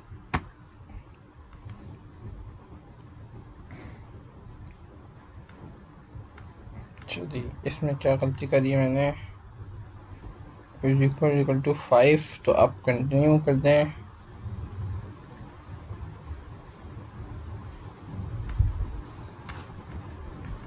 नीचे तो यही हो रहा था।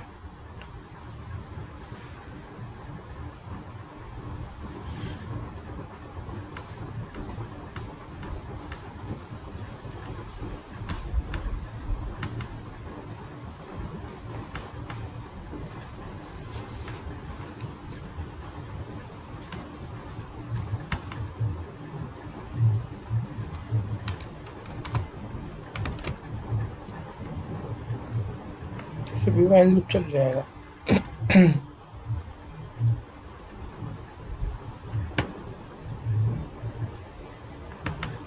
एक second,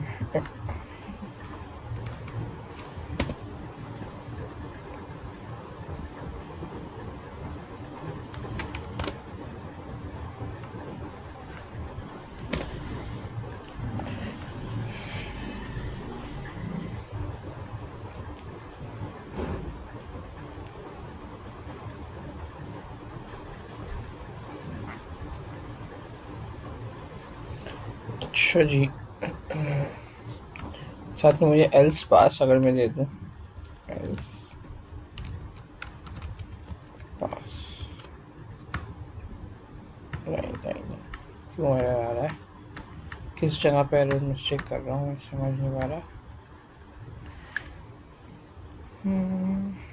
I equals to 1, result 1, I is less than 20, I plus 1, 2 skimming, continue, I को I के अंदर 2 किया, 2 डिवाइडेड बाई 2 0 हो गया, ऐसे कंटिन्यू कर दिया, ठीक है, लूप को कंटिन्यू कर दिया, नीचे वाला पार्ट ओके सही है।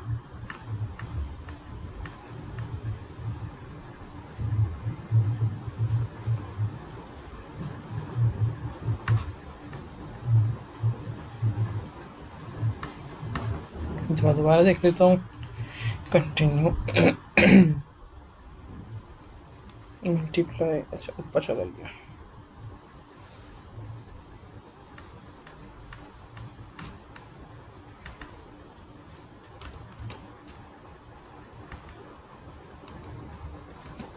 अगर मैं इसको यहाँ डाल दूँ ठीक है, तो 5 का कोई काम बचेगा नहीं, ठीक है सही है।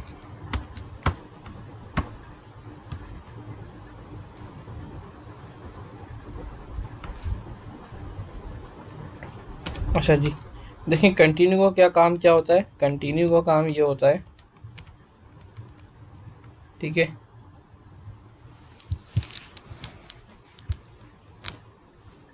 पास तो क्या कर रहा था, पास को जो मैंने यूज़ किया तो पास इफ़ेक्ट नहीं कर रहा था और चीज़ को वैसे ही कंटिन्यू करते हुए उसको मज़ीद जो हमारा जिसको यानी कि उस पर इफ़ेक्ट नहीं कर रहा था हमारे कोड के ऊपर, हमारे कंडीशन के ऊपर, ठीक है।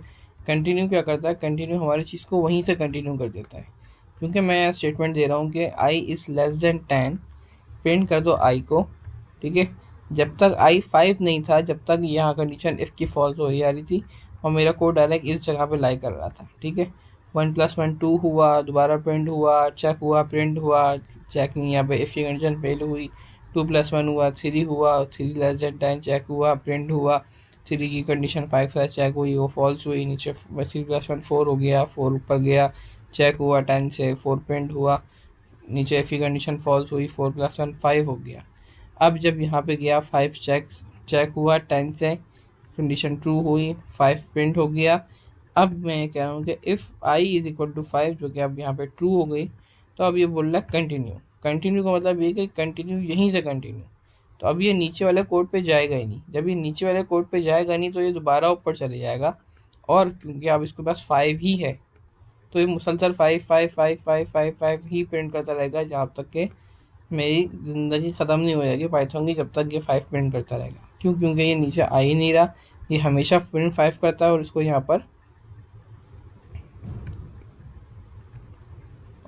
पर जो है आपको 5 ही वैल्यू थी। हाँ, ये कर सकता हूँ कि मैं यहीं पर जो कंडीशन मैंने यहाँ दी थी वो यहाँ पर भी लिख दूँ, तो अब ये क्या करेगा, ये 5 के बाद भी उसको कंटिन्यू तो करेगा लेकिन यहाँ पे आके रुक जाएगा, मेरे को इसको इस तरह से कंप्लीट कर देगा। 6 7 8 9 10 की जो आइट्रेशन है वो इसको यूज़ करते हुए चला देगा। अच्छा, अभी इस प्रॉब्लम में स्टेटमेंट को देख लेते हैं, ये क्या कर रहा है। ये मेरे पास जो है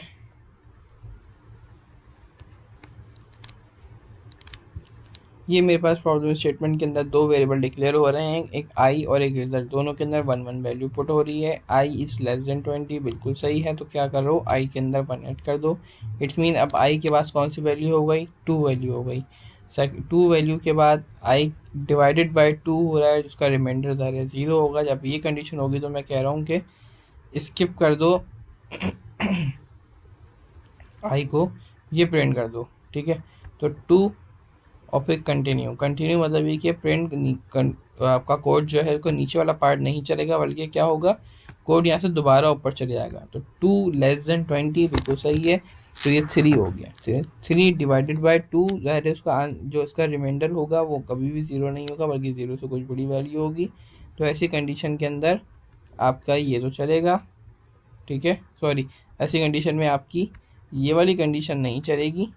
जब ये कंडीशन नहीं चलेगी तो आपका प्रिंट भी नहीं चलेगा और कंटिन्यू भी नहीं चलेगा, बल्कि सीधा आप यहाँ पे आ जाएंगे मल्टीप्लाई विथ 3, ठीक है। क्या आई के अंदर 3 वैल्यू शामिल है, तो मल्टीप्लाई विथ 3। अब क्या हो रहा है कि रिजल्ट के अंदर क्योंकि 1 पड़ा हुआ है तो 1 मल्टीप्लाई बाय 3, तो रिजल्ट के अंदर वैल्यू स्टोर हो गई 3। अब ये यहाँ पे जा रहा है आई के अंदर 3 है, 3 is less than 20, I plus 1, सही है।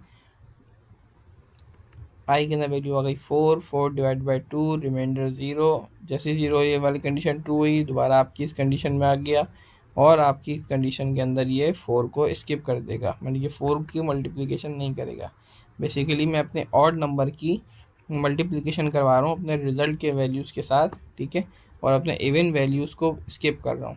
तो उस इवन वैल्यूज़ को स्किप करने के लिए मैं यहाँ कंडीशन लिखकर कंटिन्यू कर रहा हूँ, जिससे मेरा कोड नीचे वाले एरिया में नहीं फॉल कर रहा, बल्कि यहीं से वो ऊपर रिटर्न हो रहा है, ठीक है।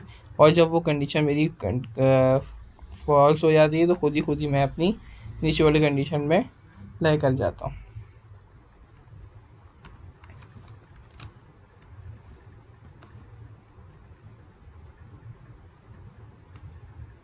ठीक है, और फिर सबसे आखिर में मैंने जो है ना आई की वैल्यू और रिज़ल्ट की वैल्यू मैंने प्रिंट करवा दी, क्योंकि मेरे पास आई की वैल्यू 20 और रिज़ल्ट की वैल्यू ये निकल कर आ रही है।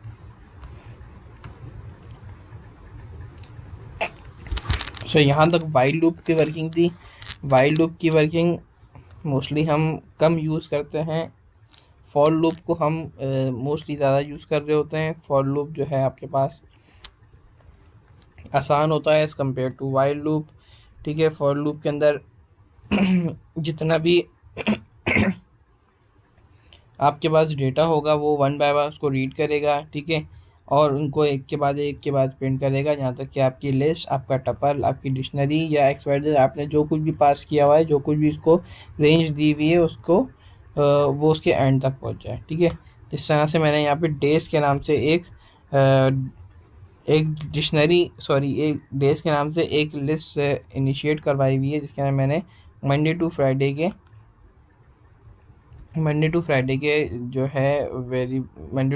जो नाम जो है उनको एलिमेंट्स को स्टोर करवाया हुआ है, ठीक है। अब मैं फॉर को लूप लगा रहा हूँ फॉर डे इन डेज। अच्छा, जिस तरह से मैं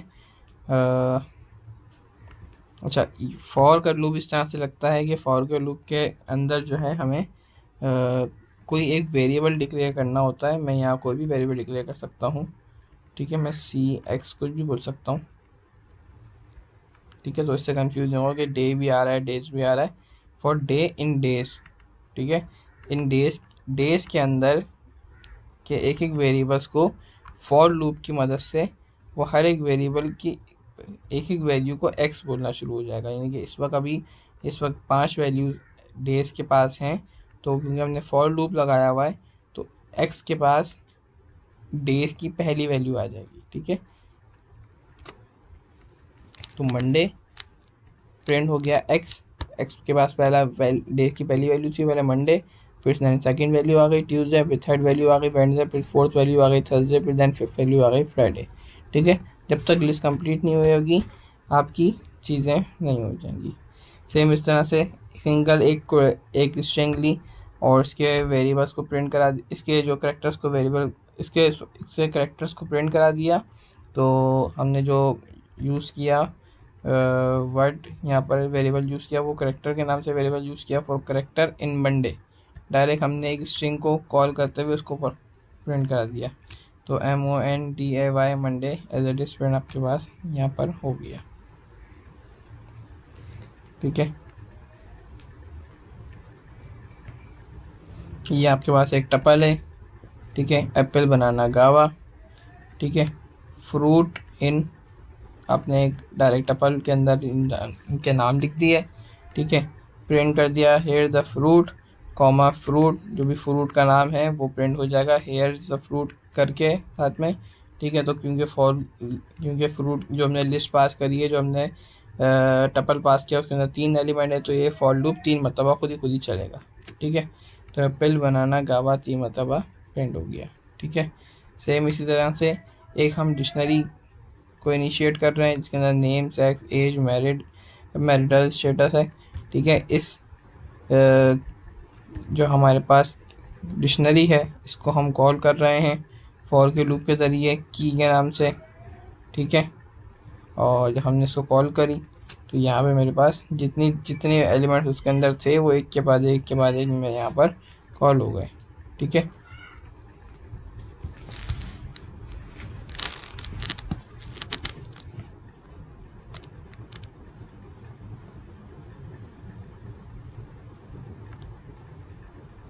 अच्छा मैं इनकी खाली वैल्यूज़ को भी करा सकता हूँ प्रिंट। पर्सन के नाम से जो मैंने लिस्ट डिक्शनरी डिक्लेयर कराई थी, पर्सन डॉट वैल्यूज़ को अगर मैं देखूँ, ठीक है, आपको पता है कि ये जो पर्सन के नाम से मेरे पास एक डिक्शनरी मौजूद है, इसकी मैं की भी देख सकता हूँ। ठीक है, सॉरी, इसकी मैं कोई स्पेसिफिक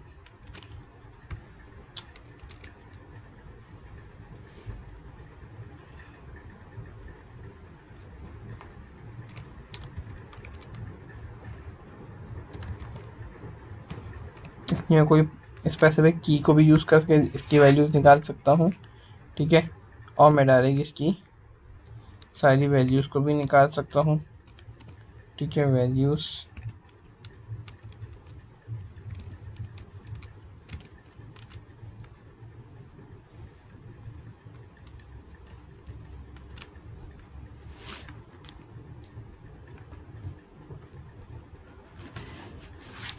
तो यहाँ पे क्या कर रहा हूँ, पर्सन डॉट वैल्यू के नाम से अपना वेरिएबल बना रहा हूँ और पर्सन डॉट वैल्यू करके जो वैल्यूज़ है उनको प्रिंट करवा रहा हूँ। तो एक एक करके जो वैल्यूज़ हैं मेरे पास जो डिक्शनरी बन रही हैं वो सारे एक एक करके प्रिंट हो जाएंगी।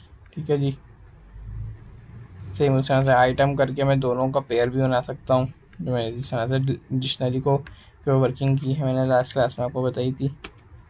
ठीक है जी, एक से ज़्यादा वेरिएबल के साथ वर्किंग कर सकता हूँ। जैसे मुझे पता है कि आइटम्स के अंदर 2 वेरिएबल्स आ रहे हैं, नेम और जॉन।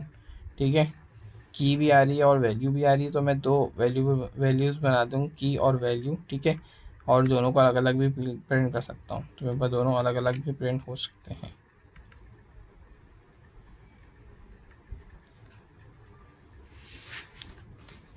अच्छा जी, एक कॉन्सेप्ट और अच्छा वाला आ रहा है आपको समझने के लिए, जो कि है रेंज का कॉन्सेप्ट।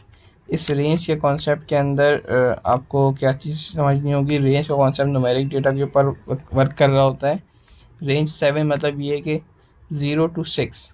ठीक है, जो भी रेंज के अंदर मैं वैल्यू दूंगा इट्स मीन यानी कि 0 से रेंज डिक्लेयर होगी बाय डिफ़ॉल्ट। जो रेंज आपके पास पाइथन के अंदर है उसकी सर्टेन कंडीशन है। अगर मैं रेंज के अंदर खाली एक वैल्यू दूंगा तो मैं, ठीक है, तो मैं यानी कि 0 से रेंज को इनिशिएट करना चाह रहा हूँ, यानी कि 0 to 10 नंबर चाह रहा हूँ। ठीक है, और अगर मैं इसके अंदर 2 नंबर दे दूँ 0, 10, यानी कि मैं स्पेसिफिक कर रहा हूँ कि 0 से मुझे चाहिए, या अगर मुझे 5 से चाहिए या 1 से चाहिए, जब भी चाहिए मैं इसको वैसे डिक्लेयर कर सकता हूँ। ठीक है, अगर मुझे इसमें कोई स्टेपिंग करनी है, अगर सिंगल आइट्रेशन नहीं चलानी, डबल आइट्रेशन चलानी है कि मैं चाह रहा हूँ कि ये 0 से स्टार्ट हो लेकिन हर एक वैल्यू छोड़ के दूसरी वैल्यू प्रिंट हो, यानी कि इवन नंबर प्रिंट हो, तो मैं इसको इस तरह भी डिक्लेयर कर सकता हूँ। अच्छा, ये आपको इस तरह से शायद शो नहीं हो रही हो, नज़र नहीं आ रही कि इसकी वैल्यूज़ क्या हैं, लेकिन ये आपको यहाँ से लिख सकते हैं। सही है, रेंज आपकी फॉर के लूप के साथ देखकर आपको वैल्यूज़ देना शुरू हो जाती है, जिस तरह यहाँ पे लिखा हुआ है range 7 for i in range 7 print i. यहाँ क्या हो रहा है वैल्यूज़, मतलब ये कि रेंज 7 से मतलब ये कि 0 to 6, 0 से 6 तक के नंबर्स प्रिंट हो जाएंगे। ठीक है, अगर मैं 10 लिख दूंगा तो यहाँ 0 to 9 नंबर प्रिंट हो जाएंगे। अगर मैं इसको बोलूँ कि 0 से 10 तक बोलो तो सेम ये नंबर प्रिंट हो जाएंगे। ठीक है, अगर मैं इसको बोलूँ 5 to 10 कर दो तो ये 5 से 9 तक प्रिंट कर देगा। ठीक है, फर्स्ट तो अपने इनिशियल तो हो जाएगा और ये 10 यानी कि 9 तक प्रिंट होगा। इस तरह अगर मैं इसको बोलूँ कि 0 से 10 कर दो लेकिन 2 के स्टेपिंग में कर दो तो ये 2468 प्रिंट कर देगा। ठीक है, तो ये रेंज आपके पास इस तरह से वैल्यूज प्रिंट कर रही होती है। ठीक है, 3 से 10 प्रिंट आई, तो 3 से लेकर 9 तक की वैल्यूज प्रिंट हो गई। 3 से 14 और 4 के गैप से तो 3, 7 और 11 यूज़ हो गया।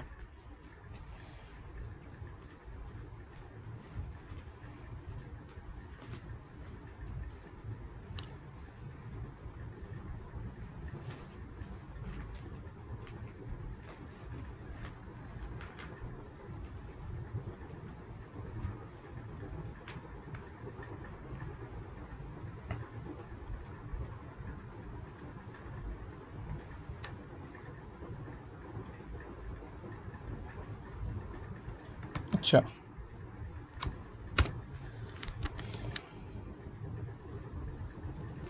मैं ये चाह रहा हूँ कि मेरे पास जो मेरे पास लिस्ट है वीक के नेम्स की, वो तो प्रिंट हो, लेकिन साथ में मेरे पास जो है नंबर्स भी प्रिंट हो। ठीक है, तो नंबर से प्रिंट हो। ये चलिए एग्जाम्पल को आसान कर देता हूँ, मैं यहाँ पर अपना नाम लिख देता हूँ।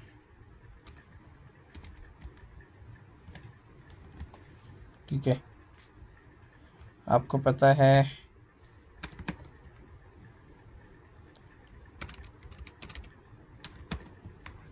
ऐड करते हैं ज़रा।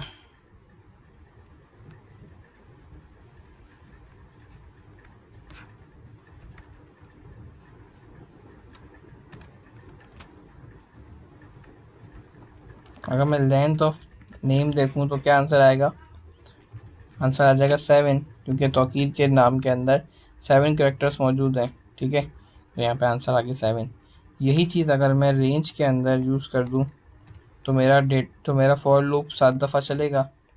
बिल्कुल ऐसा ही मेरा फॉर लूप 7 दफ़ा चलेगा।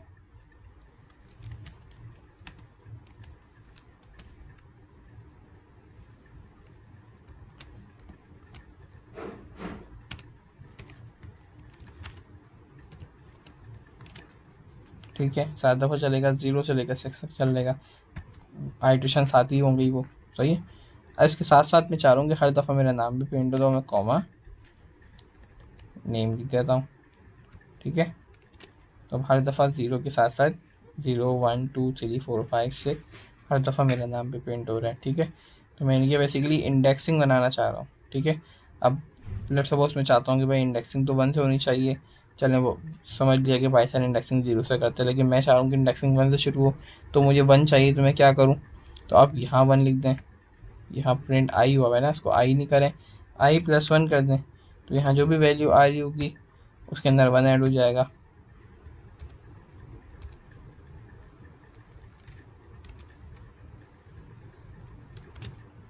वन से लेकर 7 नज़र आना शुरू हो जाएगा।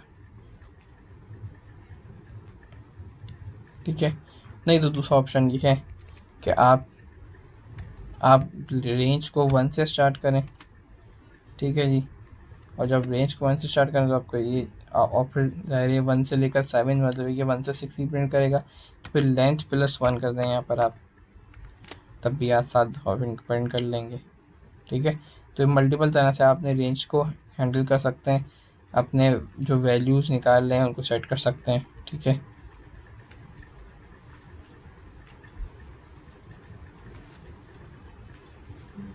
ये वही कोड है जो जिस तरह से मैंने आपको एग्जांपल दिखाई है, ऊपर भी उस तरह से ही सेम वर्किंग हुई भी थी।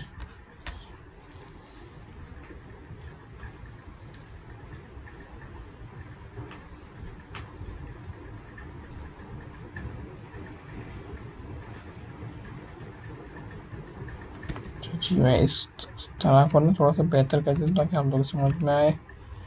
टुडे इस ठीक है,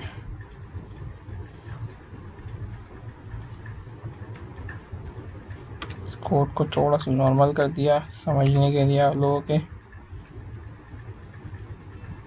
ठीक है, वीक डेज के नाम से दोबारा एक लिस्ट इनिशिएट कर रहा हूँ मैं। ठीक है, और अब फॉर लूप चला रहा हूँ जिसके अंदर हर एक वीक डे को डे के नाम से मैं कॉल करवा रहा हूँ।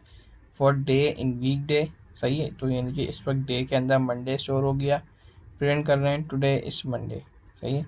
चेक कर रहा है if day is equal to Wednesday, अगर डे वेडनेसडे होगा तो फर्दर वर्किंग करेगा, नहीं तो ये दोबारा कंटिन्यू हो जाएगा। तो यहाँ कंटिन्यू, डे वेडनेसडे नहीं है, दोबारा कंटिन्यू हो गया। डे ने ट्यूसडे यूज़ किया, ट्यूसडे प्रिंट हो गया, नीचे कंडीशन मीट नहीं हुई, दोबारा ऊपर गया, वेडनेसडे पिक किया, डे इज़ वेडनेसडे प्रिंट हुआ और डे इज़ वेडनेसडे प्रिंट हुआ। अब यहाँ पे चेक हो गया day, if day is equal to Wednesday, ज़ाहिर है अब ये कंडीशन ट्रू हो गई। जैसी कंडीशन ट्रू हुई हमने एक और चीज़ प्रिंट कर दी, I don't work beyond Wednesday, ठीक है। और ये प्रिंट होने के बाद हम यहाँ यूज़ कर रहे हैं ब्रेक। तो ये ब्रेक से क्या होगा, ये आपका फॉर लूप यहीं पर ही रुक जाएगा और मज़ीद आगे एक्सटेंड नहीं होगा, ठीक है। तो today is Monday, today is Tuesday, today is Wednesday, और वेडनेसडे के बाद फ़ौरन चीज़ प्रिंट हो गई, आई डोंट वर्क बियॉन्ड वेडनेसडे, ठीक है। अगर लेट्स सपोज मैं यहाँ पे ब्रेक नहीं यूज़ करता, मैंने ब्रेक को कमेंट आउट कर दिया, यानी कि ब्रेक को अपना जो कोड है उसका पार्ट नहीं बनाया, वहाँ से हटा दिया, तो ऐसे सिचुएशन में क्या होगा, ये वेडनेसडे पे आएगा और वेडनेसडे पे आके ये तो लिख बोलेगा कि आई डोंट वर्क बियॉन्ड वेडनेसडे, लेकिन ये दोबारा कोड को रन करना शुरू हो जाएगा, ठीक है। आई डोंट वर्क ऑन वेडनेसडे तो रन हो गया, लेकिन दोबारा टुडे इज़ थर्सडे, दोबारा टुडे इज़ फ्राइडे भी रन हो गया, क्योंकि मैंने ब्रेक नहीं यूज़ किया था, ठीक है।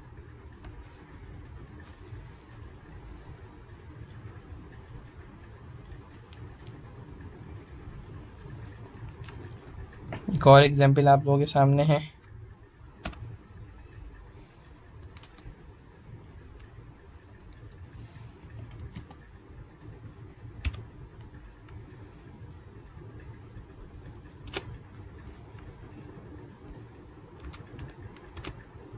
अच्छा, यहाँ पे मैं क्या कर रहे हैं, यहाँ पे हम सेम तरह से डे को कॉल कर रहे हैं वीक डे के अंदर से, और चेक कर रहे हैं कि if day is equal to Wednesday, तो प्रिंट कर दो I don't work on Wednesday, सही है, और कंटिन्यू कर दो, ठीक है।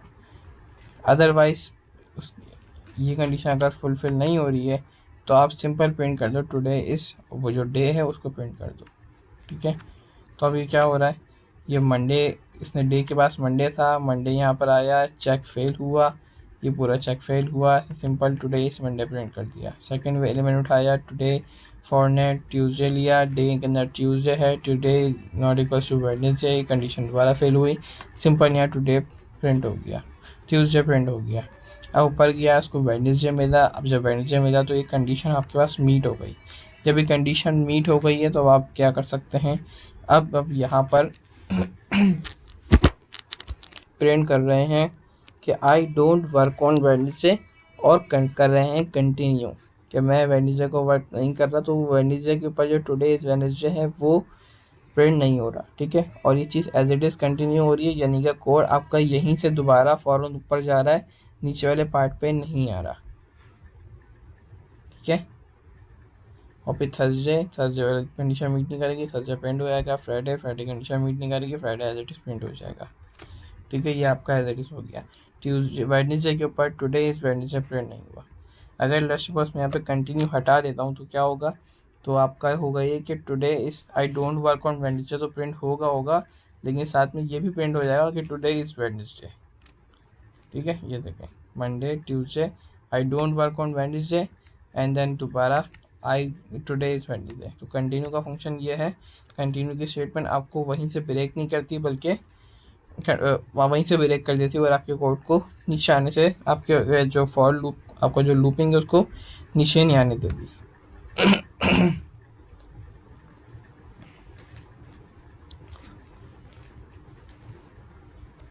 चलिए छोड़ दें, सिंपल पास किया हुआ है, कोई इसका रिज़ल्ट आउटपुट आने वाला नहीं है।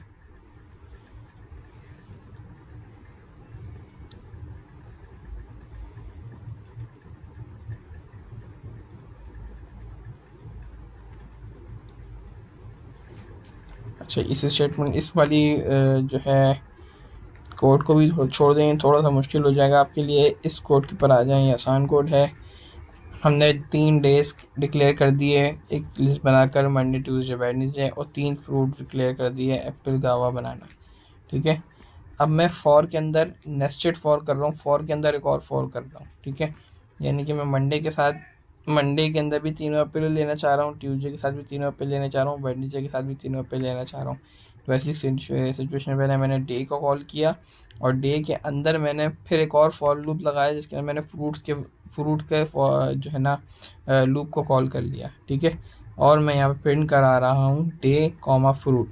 तो ज़ाहिर है डे तो एक रहेगा, पहले डेज़ के अंदर से डे निकल कर आ जाएगा जो कि मंडे है। मंडे के अंदर दोबारा वो फ्रूट के अंदर फ्रूट पे आ जाएगा।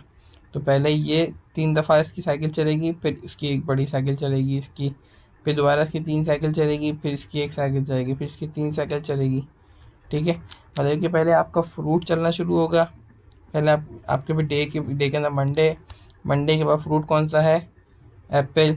फिर दोबारा गया मंडे, फ्रूट कौन सा है, बनाना मंडे बनाना। फिर ऊपर जाएगा फ्रूट कौन सा है, गावा, तो मंडे गावा, ठीक है। ये पूरा कंप्लीट हो गया। अब दोबारा ऊपर जाएगा, डे में से दूसरा वेरिएबल उठाएगा, दूसरा एलिमेंट ट्यूसडे, ठीक है। फिर फ्रूट के पास आएगा एप्पल, ट्यूसडे एप्पल प्रिंट कर देगा। फिर बनाना उठाएगा, ट्यूसडे बनाना प्रिंट कर देगा। फिर तीसरा उठाएगा ट्यूसडे गावा प्रिंट कर देगा। फिर दोबारा ऊपर जाएगा, तीनों कंप्लीट होने के बाद तीसरा उठाएगा वेडनेसडे लेगा, फ्रूट पर आएगा, फ्रूट पर देखेगा एप्पल बनाना गावा है तो पहले करेगा वेडनेसडे एप्पल, दोबारा जाएगा वेडनेसडे बनाना और दोबारा ऊपर जाएगा वेडनेसडे गावा। तो सेम इस तरह से आपका साइकिल चल रही होगी, ठीक है। तो फॉर को लूप के अंदर अगर आप फॉर लूप लगाते हैं तो ये आपका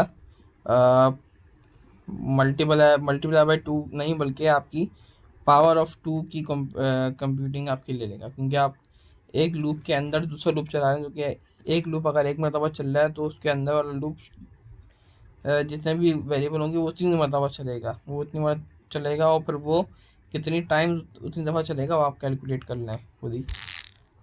एन पावर एन टाइम्स चल रहा होगा। यानी कि अगर आप ऊपर वाले वेरिएबल के अंदर 3 वेरिएबल्स हैं और नीचे वाले के अंदर भी 3 हैं तो ये आपका 9 मरतबा आपका जो है नीचे वाला वेरिएबल आपका कोड चल रहा है।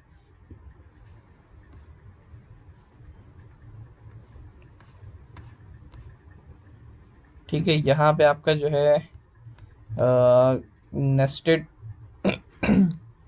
फॉर लूप और वाइल लूप आपका कवर हो गया है। आप लोग फॉलो कर रहे हैं साथ साथ मुझे।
अच्छा जी, इसके बाद जो हमारे पास फाइल है वो है पाइथन के फंक्शंस की फ़ाइल, ठीक है। फंक्शन तो ज़ाहिर है बहुत तरह से आप इसको हम मज़ीद हैंडल कर सकते हैं और लिहाज से, लेकिन हम फंक्शन के अंदर बहुत ज़्यादा चीज़ नहीं देखेंगे। फंक्शन बेसिक फंक्शन में एक खाली आपको बनाना सिखा देता हूँ, ठीक है जी।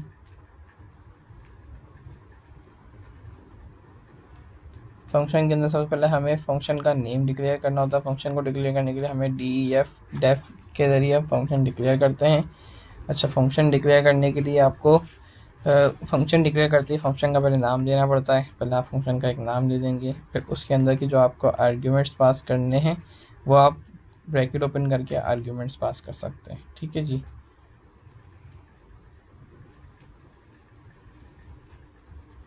जिस तरह से आपने भी फंक्शंस यूज़ किए हैं, प्रिंट का फंक्शन यूज़ किया है और बाकी लेंथ का फंक्शन यूज़ किया है, ये सारे पाइथन के प्री डिफाइंड फंक्शन हैं। ठीक है, इस तरह से आप कोई फंक्शन बना सकते हैं। जैसे कि मैं आपका एक फंक्शन बनाने जा रहा हूँ, मैं ग्रीडिंग्स के नाम से।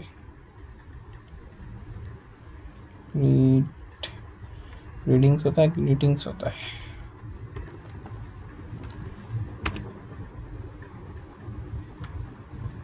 ठीक है, ग्रीटिंग्स।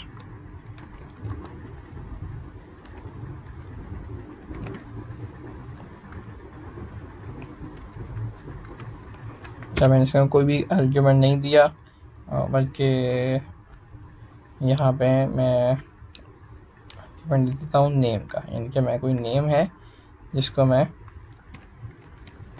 प्रिंट करवाने जा रहा हूँ, और जो भी नेम है मैं प्रिंटिंग करने जा रहा हूँ हेलो।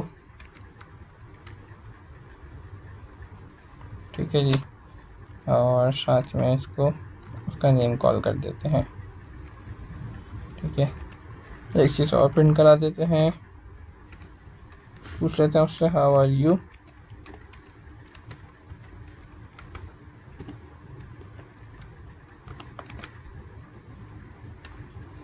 ठीक है, तो ये मैंने एक फंक्शन बेसिक अपने पास बना दिया। ठीक है, पाइथन ने भी अपने पास जो बिल्ट इन फंक्शन है कुछ इस तरह से ही बनाए होंगे। अब क्या होगा, मैं ग्रीटिंग के फंक्शन को कॉल कर सकता हूँ। ठीक है, ग्रीटिंग्स का फंक्शन मैंने कॉल कर रहा हूँ, और यहाँ पर मैं सिंपल नाम दे रहा हूँ। ठीक है, तो क्या होगा, ये मेरे नाम के साथ हेलो करेगा और मुझसे पूछेगा हाउ आर यू। ठीक है, hello Tauqeer, how are you.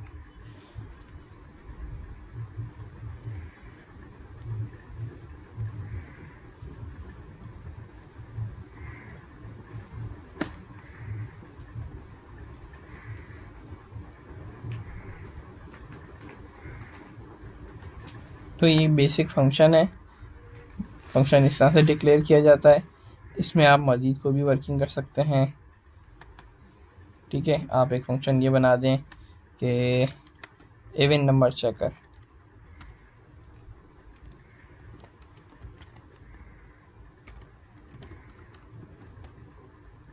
ठीक है, और यहाँ कोई भी नंबर आप इनपुट ले लें।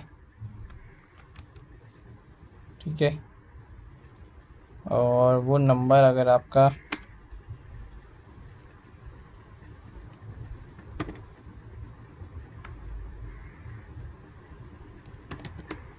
If number 2 is equal to 0, तो आप बोल दें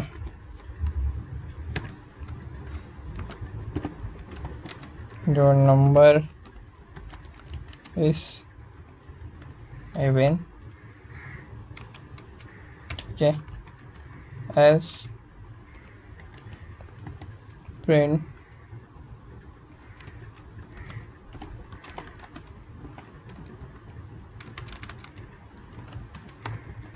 जो नंबर इज ऑड। ठीक है, ये मैंने एक basic function even number checker का मैंने एक बेसिक फंक्शन बनाया है अपने पास। अब मैं यहाँ पर इवन नंबर चेकर के नाम से अपना जो मैंने फंक्शन बनाया उसको कॉल कर रहा हूँ, और उसको वैल्यू दे रहा हूँ 12। ठीक है, इसने मुझे फॉर्म बता दिया कि आपका नंबर इवन है। अगर सपोज मैं इसकी जगह इसको 15 नंबर देता, तो ये मुझे मना कर देता कि ये बताता कि ये नंबर इवन नहीं है। तो इस तरह से बेसिक मैं वर्किंग करते हुए अपने फंक्शंस को डिफ़ाइन कर सकता हूँ, और अपने डिफ़ाइंड फंक्शंस भी बना सकता हूँ, जो कि मेरे बहुत सारे कॉम्प्लेक्स जो कोड होगा उसको रिप्रेजेंट कर रहे होंगे। ठीक है, और बजाय से कि मैं हर दफ़ा उन चीज़ों का कोड लिखूं, मैं अपनी जगह एक मरतबा ही अपने फंक्शंस बना के कहीं सेव कर लूं और उनको बार बार से अपने फंक्शन को ही कॉल करूं, ताकि मेरे पास आसान हो जाए चीज़ों को हैंडल करना।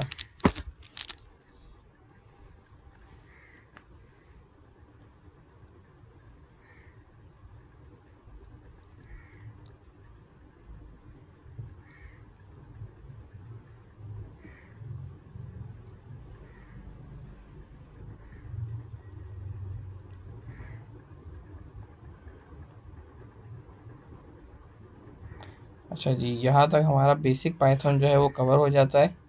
ठीक है, इसके बाद पाइथन जो शुरू होता है वो पाइथन फॉर डेटा एनालिसिस शुरू होती है, जो कि बेसिक पाइथन का पार्ट नहीं है। ज़ाहिर है पाइथन अब एक ख़ास स्ट्रीम में मूव हो जाएगा for the purpose of data analysis.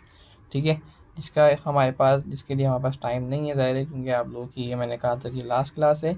इस क्लास की रिकॉर्डिंग मैं आप लोगों से शेयर कर दूंगा। ठीक है, इन 3 क्लासेस की बेसिस के ऊपर पाइथन के अंदर जो कुछ पढ़ाया गया है वो आपका पाइथन के क्विज़ के अंदर आएगा। मीनवाइल मैं आपको साथ साथ पावर बीआई की भी एक रिकॉर्डिंग है वो आपसे शेयर करता हूँ, और जिसकी बेसिस के ऊपर मैं आपको जिसका आपको ग्रेडेड असाइनमेंट ले लूँगा। ठीक है, ये ग्रेडेड असाइनमेंट 30 मार्क्स का हो जाएगा, एंड 30 ही मार्क्स के एक और ये final quiz final assignment Python का हो जाएगा ये।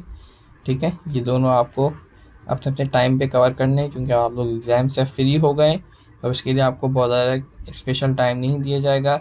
मैं आज रात तक आपकी पाइथन की और पावर बीआई की वीडियोस अपलोड कर दूंगा, और साथ ही मैं आपको ग्रुप पे इसकी टाइमलाइन भी शेयर कर दूंगा कि मैं ये एग्ज़ाम कब और किस तारीख को लेने जा रहा हूँ। ठीक है,